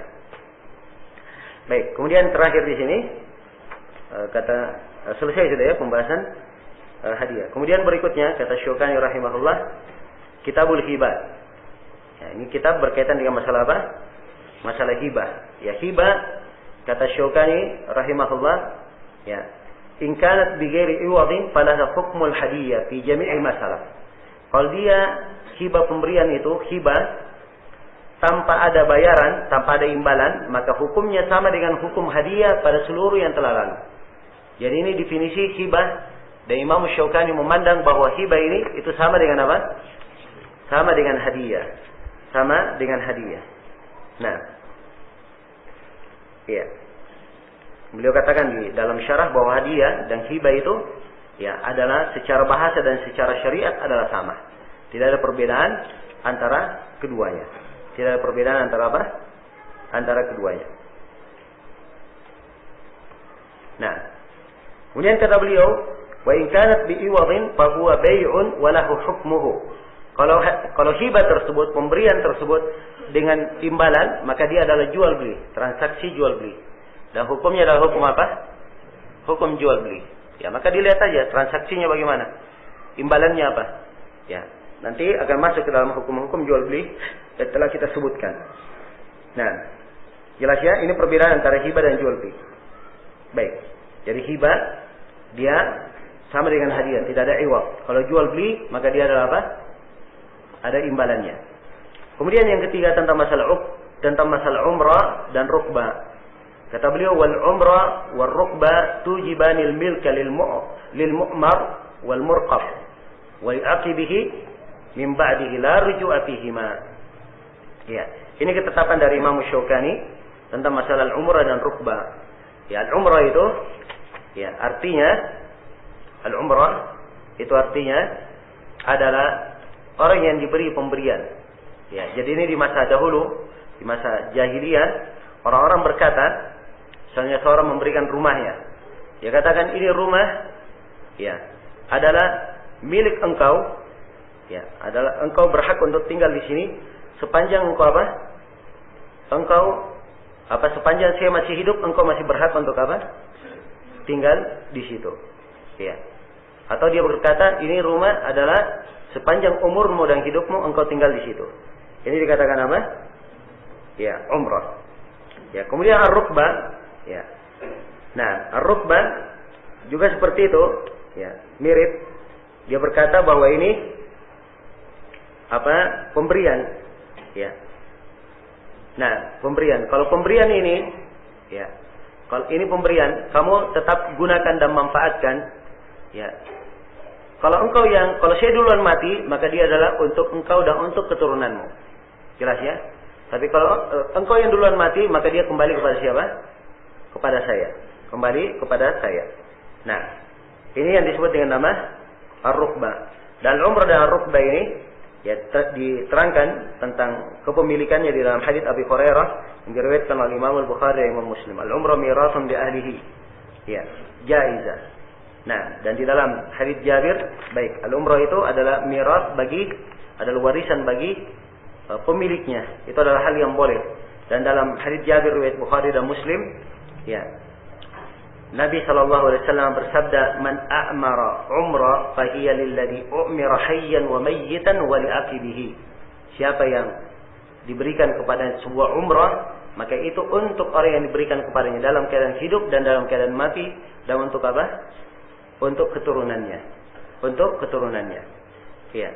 Dan untuk al-uqbah, ya, untuk ar-rukbah, untuk ar-rukbah itu juga Nabi sallallahu alaihi wasallam ya berkata di dalam sebagian riwayat,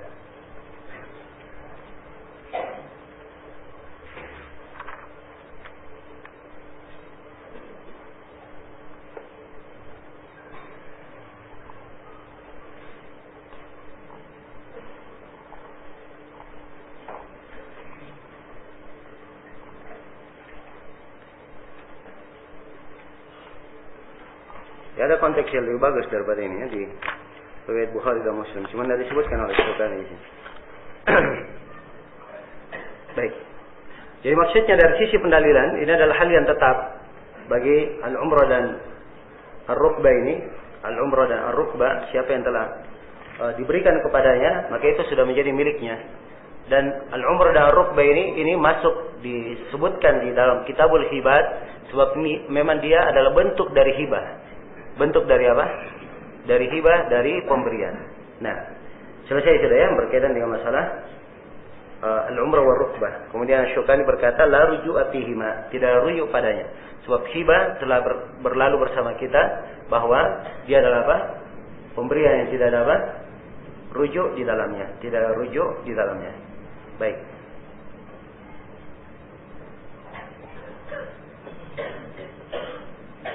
Ya, kemudian berikutnya kata Syukani rahimahullahu taala, Kitabul Aiman. Kitab yang berkaitan dengan masalah apa? Masalah sumpah. Ya. Al-Aiman jama dari apa? Dari al-yamin. Jama dari al-yamin. Al-yamin secara bahasa dia kadang bermakna tangan kanan. Ya, kadang bermakna sumpah. Ya, dan kadang ibarat dari hal yang menunjukkan kekuatan. Itu secara bahasa.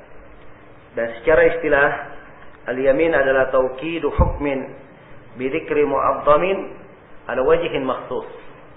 Ya. Ya. Ini definisi disebut di sebagian buku ya.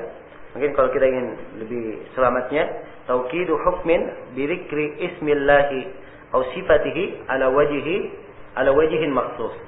Dia adalah mentaukid hukum. Ya. Al-yamin adalah mentaukid hukum bidikri mu'azzam, dengan menyebutkan siapa yang diagungkan. Ya.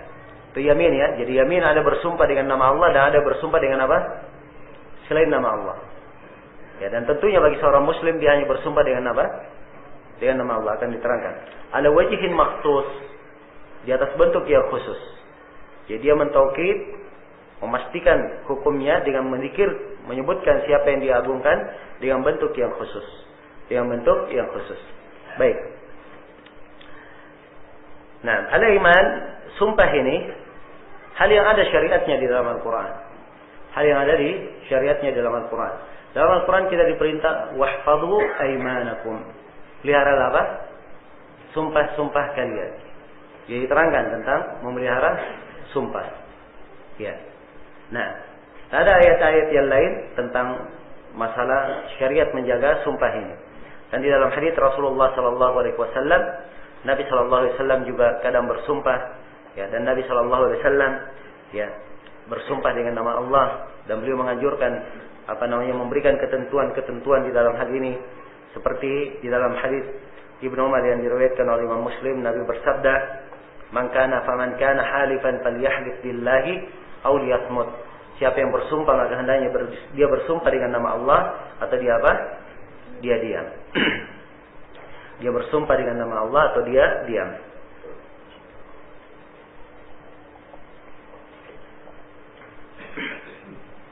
Baik. Jadi ini menunjukkan tentang disyariatkannya adanya syariat sumpah dari Al-Quran maupun hadis Rasulullah SAW. Ya. Kemudian yang perlu diterangkan di sini bahwa sumpah itu, ya,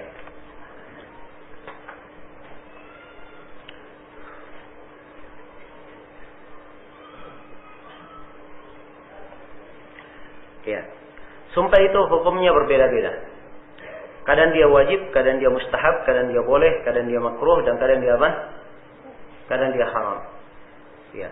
Kalau dia bersumpah di atas sesuatu yang wajib, maka hukumnya apa? Hukumnya wajib.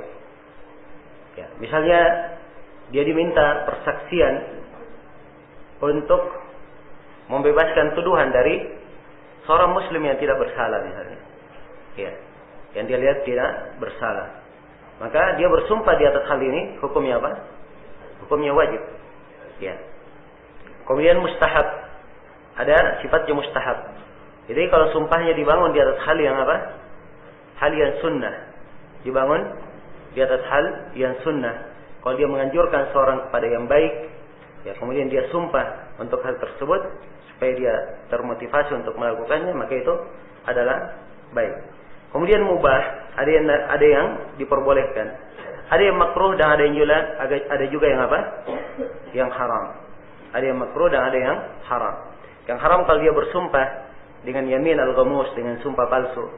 Ya, kalau makruh dia bersumpah dengan sesuatu yang hal tersebut tidak membawa kebaikan baginya, maka itu hukumnya adalah apa? Adalah makruh. Ya, maka sumpah ini dari sisi hukum dilihat ya kondisi dan keadaannya dengan apa atau apa maksud dia bersumpah dengannya. Nah, dan ayat di dalam Al-Quran dikatakan wahfadhu aimanakum, jagalah sumpah-sumpah kalian.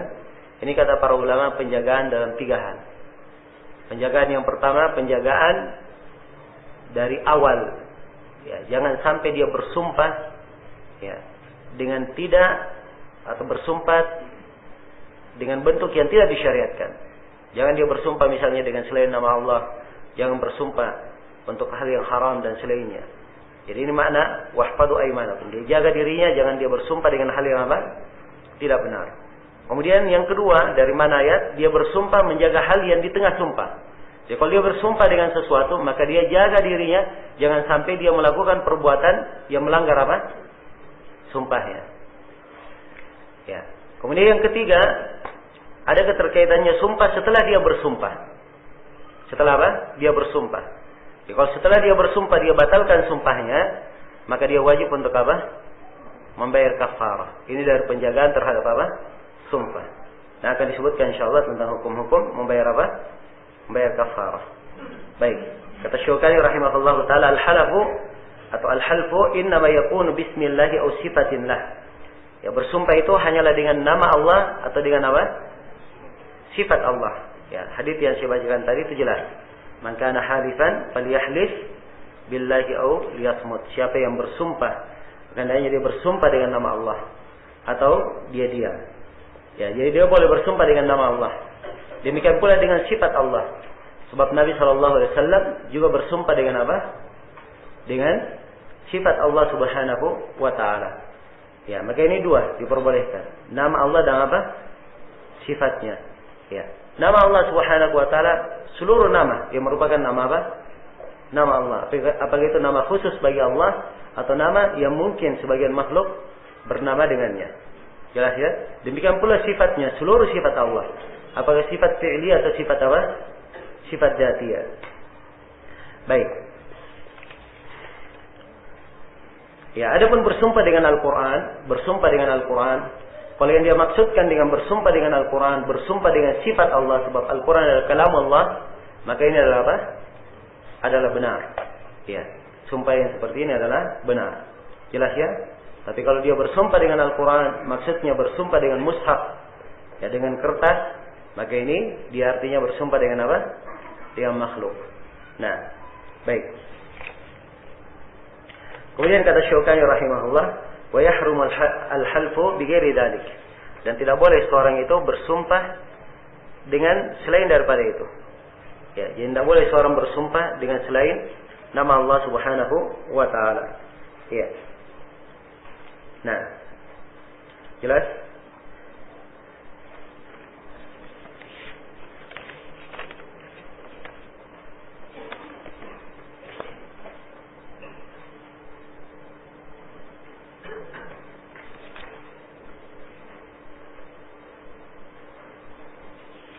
Ya. Bersumpah itu ada beberapa bentuk. Ada yang disebut dengan nama lagul yamin, sumpah yang sia-sia. Ya. Ini adalah sumpah yang berjalan di lisan manusia dan dia tidak memaksudkan dengannya apa? Tidak memaksudkan dengannya sumpah. Kalau sumpah yang seperti ini tidak ada kafaranya. Sebab Allah Subhanahu wa taala berfirman, "La yu'akhidukumullahu bil lagwi fi aymanikum." Allah tidak menyiksa kalian karena adanya lagu sia-sia di dalam sumpah kalian. Nah, jelas ya? Itulah ucapan seorang ya tidak demi Allah, ya. Bahkan benar seperti itu demi Allah. Ya. Jelas dia berkata seperti itu pada kondisi yang sedang terjadi sekarang, ya. Hal yang berjalan saja di lisan mereka untuk menguatkan apa? Menguatkan sebuah perkara. Jelas ya? Maka ini yang seperti ini tidak ada kafaranya dan dia disebut lagu al-yamin.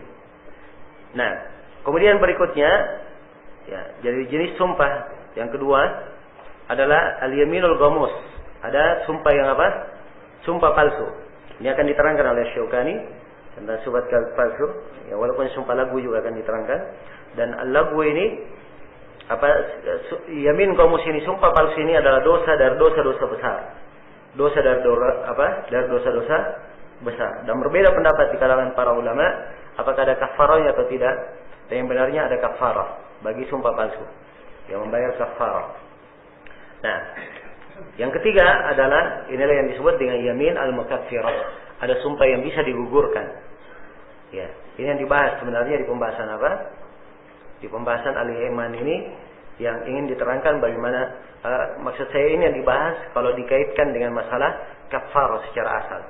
Sebab dia adalah sumpah yang digugurkan apabila seorang melanggarnya. Ya, dia bentuknya dia bersumpah untuk perkara yang akan datang. Ya, perkara yang akan datang. Dia bersumpah dia lakukan atau tidak lakukan. Jelas ya? Ini al-yamin al-mukaffirah. Nah, sumpah yang digugurkan. Baik. Dan sumpah yang mukaffirah ini dia bayar kafarah. Dia membayar kafarah kalau terpenuhi padanya syarat-syarat. Ya, ada syarat-syarat wajibnya membayar kafarah pada sumpah yang seperti ini. Sumpah al-mukaffirah. Syarat yang pertama, orang yang mengucapkan sumpah itu adalah orang yang waras. Syarat yang kedua dia adalah balik. Syarat yang ketiga dia muslim. Syarat yang keempat dia melakukannya dengan pilihan dirinya sendiri, tidak terpaksa. Tidak terpaksa. Nah, ya, adapun kalau dia terpaksa, maka dia tidak membayar kafarah. Kemudian yang kelima, dia mengingat. Syarat yang kelima dia melakukannya dalam keadaan ingat, tidak apa? Tidak lupa. Kalau lupa, maka tidak ada hukuman terhadapnya. Kemudian yang keenam, dia sumpah pada hal yang mungkin terjadi. Kebiasaannya mungkin apa? Terjadi. Ya, sebab kalau tidak mungkin terjadi, itu tidak ada apa? Tidak ada kafarahnya. Sebab Nabi SAW bersabda, tidak ada nadar dalam maksiat. La nadara fi maksiatillah, wala fi ma yamlikuhu ibnu Adam. Tidak ada nadar dalam maksiat dan tidak ada pada apa yang dimiliki oleh apa? Pada apa yang tidak dimiliki oleh anak Adam. Ya, dan akan datang di pembahasan nadar nanti bahwa nadar dalam masalah kafarah sama dengan apa? Dengan sumpah. Kemudian yang ketujuh, ya. Yang ketujuh, orang yang bersumpah ini setelah dia ucapkan sumpahnya. Ya, tapi kalau dia sumpah dalam hatinya saja mencak-mencak marah-marah. Ya. Tapi lisannya diam, maka ini apa? Ya. tidak terhitung sumpah yang harus dia bayar kafarah kalau dia langgar. Jelas ya? Dalilnya adalah hadits Abi Hurairah riwayat Muslim, "Innallaha tajawaza li ummati ma haddathat bihi anfusuha ma lam tatakallam aw tatahaddath." Sungguhnya Allah mengampuni dari umatku ini apa yang dibisikkan oleh jiwanya sepanjang dia belum berbicara, ya, malam tatakallam aw ta'mal, sebelum dia berbicara atau apa? Dia beramal dengannya. Jelas ya? Jadi kalau dia belum bicara, belum beramal, maka belum apa? Belum ada kewajiban, ya, dia belum kena apa? Kena kafarah dalam sumpahnya, belum dianggap sumpah yang harus dia gugurkan. Baik, kemudian kata beliau, kata Syaukani rahimahullahu taala, "Wa man halafa faqala," ya. Ini sudah kita bahas ya, definisi sumpah, objek sumpah sudah diterangkan, hukum bersumpah dengan selain nama Allah sudah diterangkan, memberikan perkecualian di dalam sumpah. Ini pembahasan yang keempat. "Man halafa faqala insyaallah faqad istathna wa la hinsa alaihi." Siapa yang bersumpah terus dia berkata insyaallah, maka dia telah memberikan perkecualian, dan ini tidak ada hins terhadapnya. Maksudnya kalau dia langgar, dia tidak dianggap orang yang melanggar sumpah, tidak membayar kafarah. Sebab dia apa? Berkata insyaallah. Dan insyaallah ini apa? Perkecualian. Sebab dia katakan insyaallah kalau Allah apa? Menghendakinya. Kan begitu? Nah, baik. Maka istitsna ini sabit. Ya, adalah hal yang dengannya diperkecualikan, ya, dengannya sumpah. Ya, di dalam hadits Abu Hurairah yang diriwayatkan oleh Imam Ahmad, At-Tirmidzi, dan Nasai dan Ibnu Majah, disahihkan oleh Ibnu Hibban, haditsnya juga dikuatkan oleh Syekh Al-Albani. Rasulullah sallallahu alaihi wasallam bersabda, "Man halafa faqala insyaallah lam yahnath." Siapa yang bersumpah lalu dia berkata insyaallah, maka tidak apa-apa. Ya, dan kisah Nabi Sulaiman alaihi salam di dalam Sahih Bukhari dan Sahih Muslim, di mana Nabi Sulaiman berkata, "La atufanna al-lailata ala 70 imra'ah." Pakai lam di depannya, la atufanna, itu didahului dengan sumpah, tidak disebut. Sungguh saya akan tawaf di malam ini untuk mendatangi 70 orang istriku. Ya, jadi beliau ingin apa? Mendatangi 70 orang istri beliau di dalam satu malam. Ya. Dan beliau menginginkan setiap dari istrinya ini nanti melahirkan seorang laki-laki penunggang kuda di jalan Allah. Ya, tapi Nabi Sulaiman tidak membaca apa? Insyaallah. Kata Nabi sallallahu alaihi wasallam, "Lau qala insyaallah lam yahnath." Andai kata dia berkata insyaallah, maka dia tidak yahnath. Baik, tidak ada masalah di dalam sumpahnya. Baik. Jelas sampai sini? Maka memperkecualikan ini adalah hal yang menyebabkan sumpah itu tidak ada masalah, tidak membayar kafarah kalau dia tidak terwujud apa yang dia sebutkan di dalam sumpah. Tapi para ulama menyebutkan di sini beberapa syarat di dalam istitsna, dalam penggunaan insyaallah. Yang pertama, istitsnanya itu adalah istitsna muttasil, yang bersambung. Ya. Jadi dia bersumpah, ya, demi Allah, ya, saya akan terus, ya, menjaga anak ini, misalnya. Dia sebut ya, anak orang, saya akan menjaga anak ini. Setelah itu dia katakan insyaallah, langsung bersambung insyaallah. Jelas? Makin isya. Tapi kalau dia katakan, ya, demi Allah saya tiap hari akan menyumbang, ya, misalnya 100.000, dia sudah bersumpah seperti itu. Jelas ya? Ya. Setelah malam harinya dia pikir-pikir, ini kalau saya 100.000 tiap hari, wah, bisa gawat juga saya. Ya, besoknya dia berkata insyaallah. Ya. Ini boleh atau tidak? Ini jawabannya tidak boleh. Sebab sudah apa? Sudah terputus. Ya. Baik. Kemudian yang kedua, syarat yang kedua disyaratkan oleh para ulama bahwa istitsna dan yang mengistitsnanya, ya, istitsna dan kalam yang dia sumpahkan dan perkecualiannya itu semuanya berasal dari satu pembicara. Satu apa? Satu pembicara. Ya. Jadi kalau dia berkata demi Allah saya akan berinfak setiap hari 100.000. Jelas ya? Ya. Terus ada kawannya di sampingnya, dia berkata insyaallah. Ya, jadi kawannya yang berkata apa? Insyaallah. Maka ini tidak syah. Jelas ya? Sebab bukan dari dia. Ya. Maka harus dia mengatakan. Ya. Insyaallah-nya dari apa? Dari dia. Baik. Kemudian syarat yang ketiga disyaratkan. Ya. Syarat yang ketiga disyaratkan orang yang bersumpah itu mengucapkan perkecualiannya, istitsnanya. Ya, jadi dia yang berkata demi Allah saya akan berinfak 100.000 tiap hari. Ya. Insyaallah-nya di mana? Di dalam hati. Ya, atau ya sudah dimaklumi lah saya insyaallah. Ya, enggak benar, harus dia apa? Harus dia ucapkan. Ya. Nah, dan sudah berlalu saya sebutkan dalil ya tentang pentingnya ucapan di dalam hal-hal yang seperti ini. Kemudian yang keempat, ya, kalau dia bersumpah akan sesuatu, maka apakah ya, apa dia memperkecualikan seluruhnya? Ya. Atau harus diperkecualikan sebagiannya saja. Misalnya dia berkata, demi Allah, saya akan menginfakkan seluruh hartaku. Misalnya, seluruh hartaku kecuali 100 juta. Ya, harta dia cuma 100 juta. Ya, jelas ya? Maka dia perkecualikan di sini apa? 100 juta. Maka ini perkecualian batil, tidak ada. Sebab apa bedanya? Ya. Apa yang diperkecualikan? Tidak ada berarti. Jelas ya? Nah, kalau dia perkecualikan sebagian, itu tidak ada masalah. Misalnya, demi Allah saya akan infakkan hartaku kecuali 1/3, misalnya. Ya, kecuali 1/3 tidak ada masalah. Sebab ini kurang dari 1/2. Ya, dan dalam Al-Quran dikatakan kumil laila illa qalila. Nah, kalau lebih dari 1/2 boleh atau tidak? Ini letak silam pendapat di kalangan para ulama. Kalau lebih dari 1/2, ya. Misalnya dia perkecualikan kecuali 1/2, ya, atau kecuali 3/4. Nah, apakah yang diperbolehkan? Ini letak silam di kalangan silam pendapat di kalangan para ulama.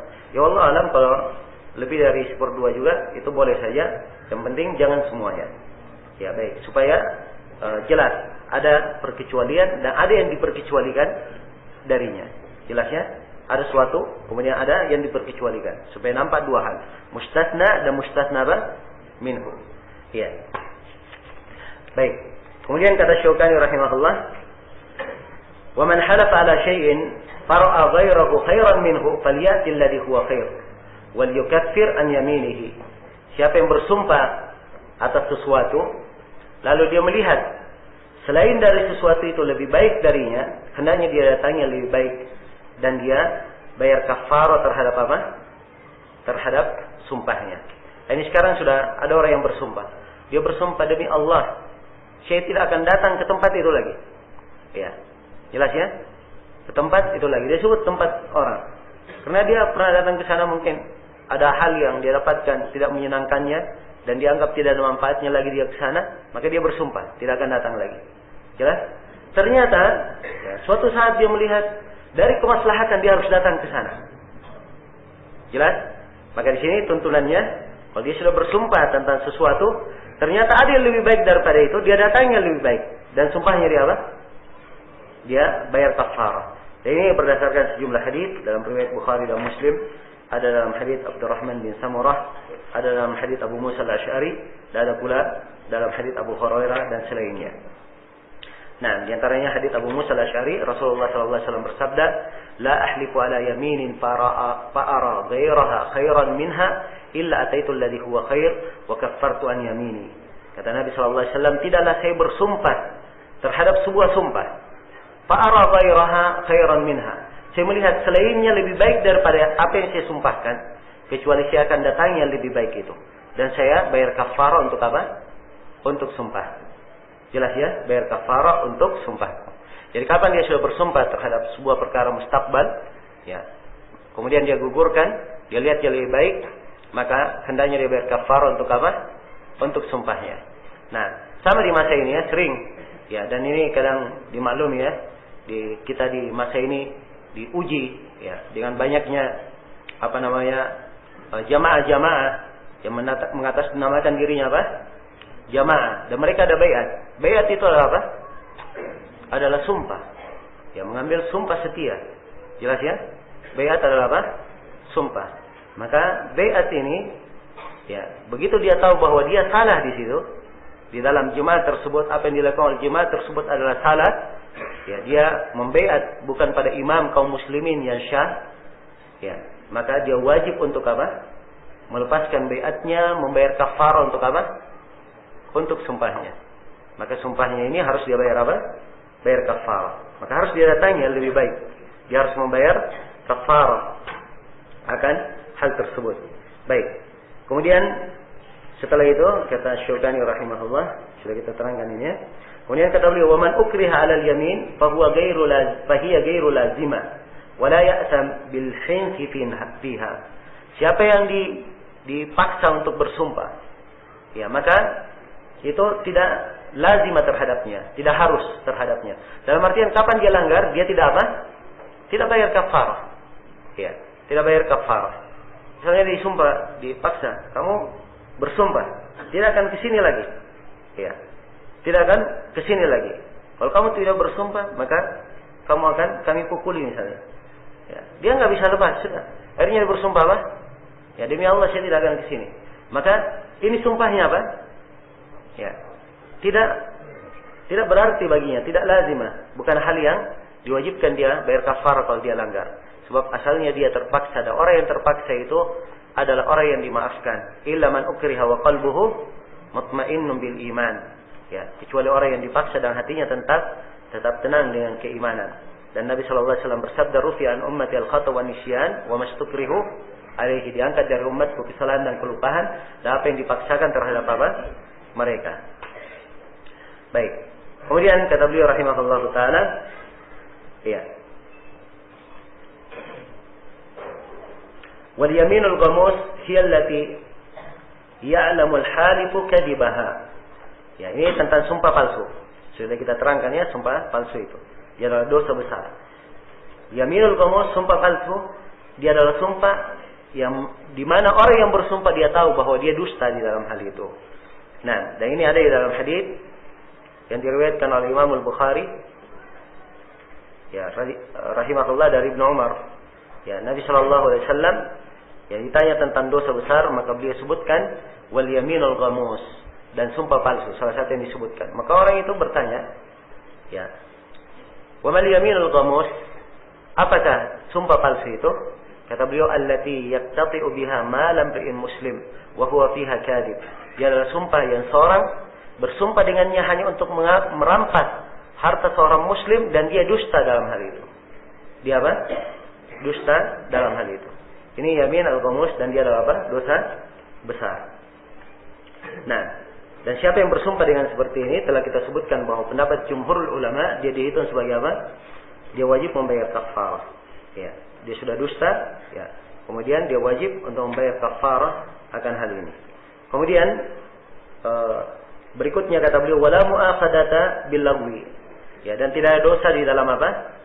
Di dalam al-lagwu, ya. Sumpah yang sia-sia. Dan ini telah kita sebutkan ya. Telah kita sebutkan di pembahasan sebelumnya di mana Allah Subhanahu wa taala berfirman, "La yu'akhidukumullahu bil lagwi fi aymanikum." Allah tidak menyiksa kalian karena sumpah atau sia-sia di dalam sumpah kalian. Nah, itulah tadi ucapan seorang lelaki di rumahnya, dia berkata, "Kalla wallah, bala wallah." Tidak, sekali-sekali demi Allah. Ya, bahkan memang seperti itu demi Allah. Dia sebutkan. Dia tidak maksudkan dengannya sumpah, ucapan yang berjalan di lisannya, dia maksudkan dengannya apa? Menekankan sebuah perkara. Itu lagu fil aiman, dan ini tidak ada kafarah terhadapnya. Nah, jelas. Kemudian kata Syekh, wa min haqqil muslim, kata Syaukani, dari hak seorang muslim alal muslim ibraru qasamihi. Dari hak seorang muslim terhadap muslim yang lainnya, dia wajib untuk menjaga sumpah saudaranya. Nah, dan ini ada di dalam sebagian riwayat ya, di dalam as-sahih yang menunjukkan tentang hal ini. Nah, bahwa itu adalah hak seorang muslim di atas muslim yang lainnya. Jadi kalau saudaranya bersumpah terhadap saudaranya, ya, saya bersumpah ya demi Allah, ya, misalnya demi Allah kamu makan bersama saya. Ya, jelas ya? Kamu makan bersama saya. Maka hendaknya dia jaga sumpah saudaranya. Jelas ya, misalnya dia jaga sumpah apa? Saudaranya, dia hormati untuk hal tersebut. Nah, baik, supaya saudaranya itu tidak jatuh dalam apa? Dalam sin terhadap sumpahnya. Baik. Kemudian berikutnya, ya, kata Syaukani rahimahullah, wa kafaratul yamin hiya ma dzakarahu Allah fi kitabihil aziz. Dan kafarah sumpah itu adalah apa yang Allah sebutkan di dalam kitabnya yang agung. Ya, jadi ini tentang ketentuan membayar kafarah sumpah. Jadi siapa yang sumpah, yang bersumpah, tadi kita sebutkan membayar apa? Membayar kafarah. Dan orang yang bayar kafarah itu ada ketentuan-ketentuan dan syarat-syaratnya. Telah kita sebutkan tadi berapa syarat? Hah? Berapa syarat tadi dari syarat wajib membayar kafarah? Hah? Ada 7 syarat. Baik. Ya. Kafarah ini diterangkan di dalam Al-Quran. Ayatnya di surah Al-Maidah ayat 85. Surah Al-Maidah ayat berapa? Ayat 85. Nah, la yu'akhidukum Allahu bil-lagwi fi aymanikum. Ya. Walakin yu'akhidukum bima aqadtumul ayman. Allah Subhanahu wa taala tidak menyiksa kalian karena lagu sia-sia dalam sumpah. Akan tetapi kalian di mu'akhadah dihitung dengan apa yang kalian ikat di dalam sumpah itu. Ya, maksudnya sumpah yang telah kalian pastikan. Maka kalau kalian sudah pasti bersumpah lalu membatalkannya, kafaratuhu, maka kalian membayar kafarah. Apa kafarahnya? It'amu asyrati masakin. Ya, it'amu asyrati masakin min awsati ma tut'imun ahlikum aw kiswatuhum aw tahriru raqabah. Ya, faman lam yajid fasiyamu 3 ayyam. Dzalika kaffaratu aymanikum idza halaftum. Ya, jadi ini ayat di surah apa? Al-Maidah. Nah, jadi kafarahnya adalah kalian memberi makan 10 orang miskin. 10 orang miskin, kafarah yang pertama. 10 orang miskin. Ya, dari pertengahan apa yang kalian makan. Jadi kalau dia makan misalnya beras 10.000, ada 15.000, ada 20.000, diambil apa? Pertengahannya yang 15.000. Jelas ya? Ya. Tapi kalau dia yang kasihan 20.000, makanya lebih apa? Ya, lebih afdal tentunya. Baik, diberi makan 10 orang miskin, atau dia beri pakaian 10 orang miskin. Diberi makan atau diberi apa? Pakaian. Diberikan pakaian. Yang namanya pakaian adalah apa yang syah dengannya dipakai apa? Ya, berpakaian. Nah, diberikan pakaian 10 orang miskin. Jelas? Ya. Demikian pula makan. Makan itu adalah apa yang syah dianggap sebagai apa? Makanan. Ya, dan bisa dia makan dengannya. Nah, sudah berlalu ya ketentuan-ketentuan di dalam kafarah yang lainnya. Ya, kalau diukur dengan itu lebih bagus, lebih selamat dari silang pendapat di kalangan para ulama di dalam masalah. Nah, jelas ya? Jadi batasannya 1 sok kalau makanan. Dia beri makan 10 orang miskin, atau dia beri pakaian 10 orang miskin, au tahriru raqabah, atau dia bebaskan seorang budak. 3 hal ini dipilih. Alternatif. Ya. Berbeda dengan kafarah di sumpah, dihar, di puasa. Ini harus apa? Milih secara apa? Berurut. Kalau enggak, kalau ini tidak. Ini apa? Ya, dipilih 3 ini. Kalau tidak, salah satu dari 3 ini tidak mampu, baru datang pilihan berikutnya. Faman lam yajid fasiyamu 3 ayyam. Siapa yang tidak mampu, maka dia berpuasa apa? 3 hari. 3 hari di sini apakah 3 hari kapan saja atau harus 3 hari berturut-turut? Ini 2 pendapat di kalangan para ulama.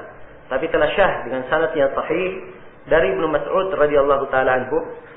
Beliau membaca ayat ini dan beliau katakan, ya, dalam bacaannya, fasiyamu 3 ayyam mutatabi'at.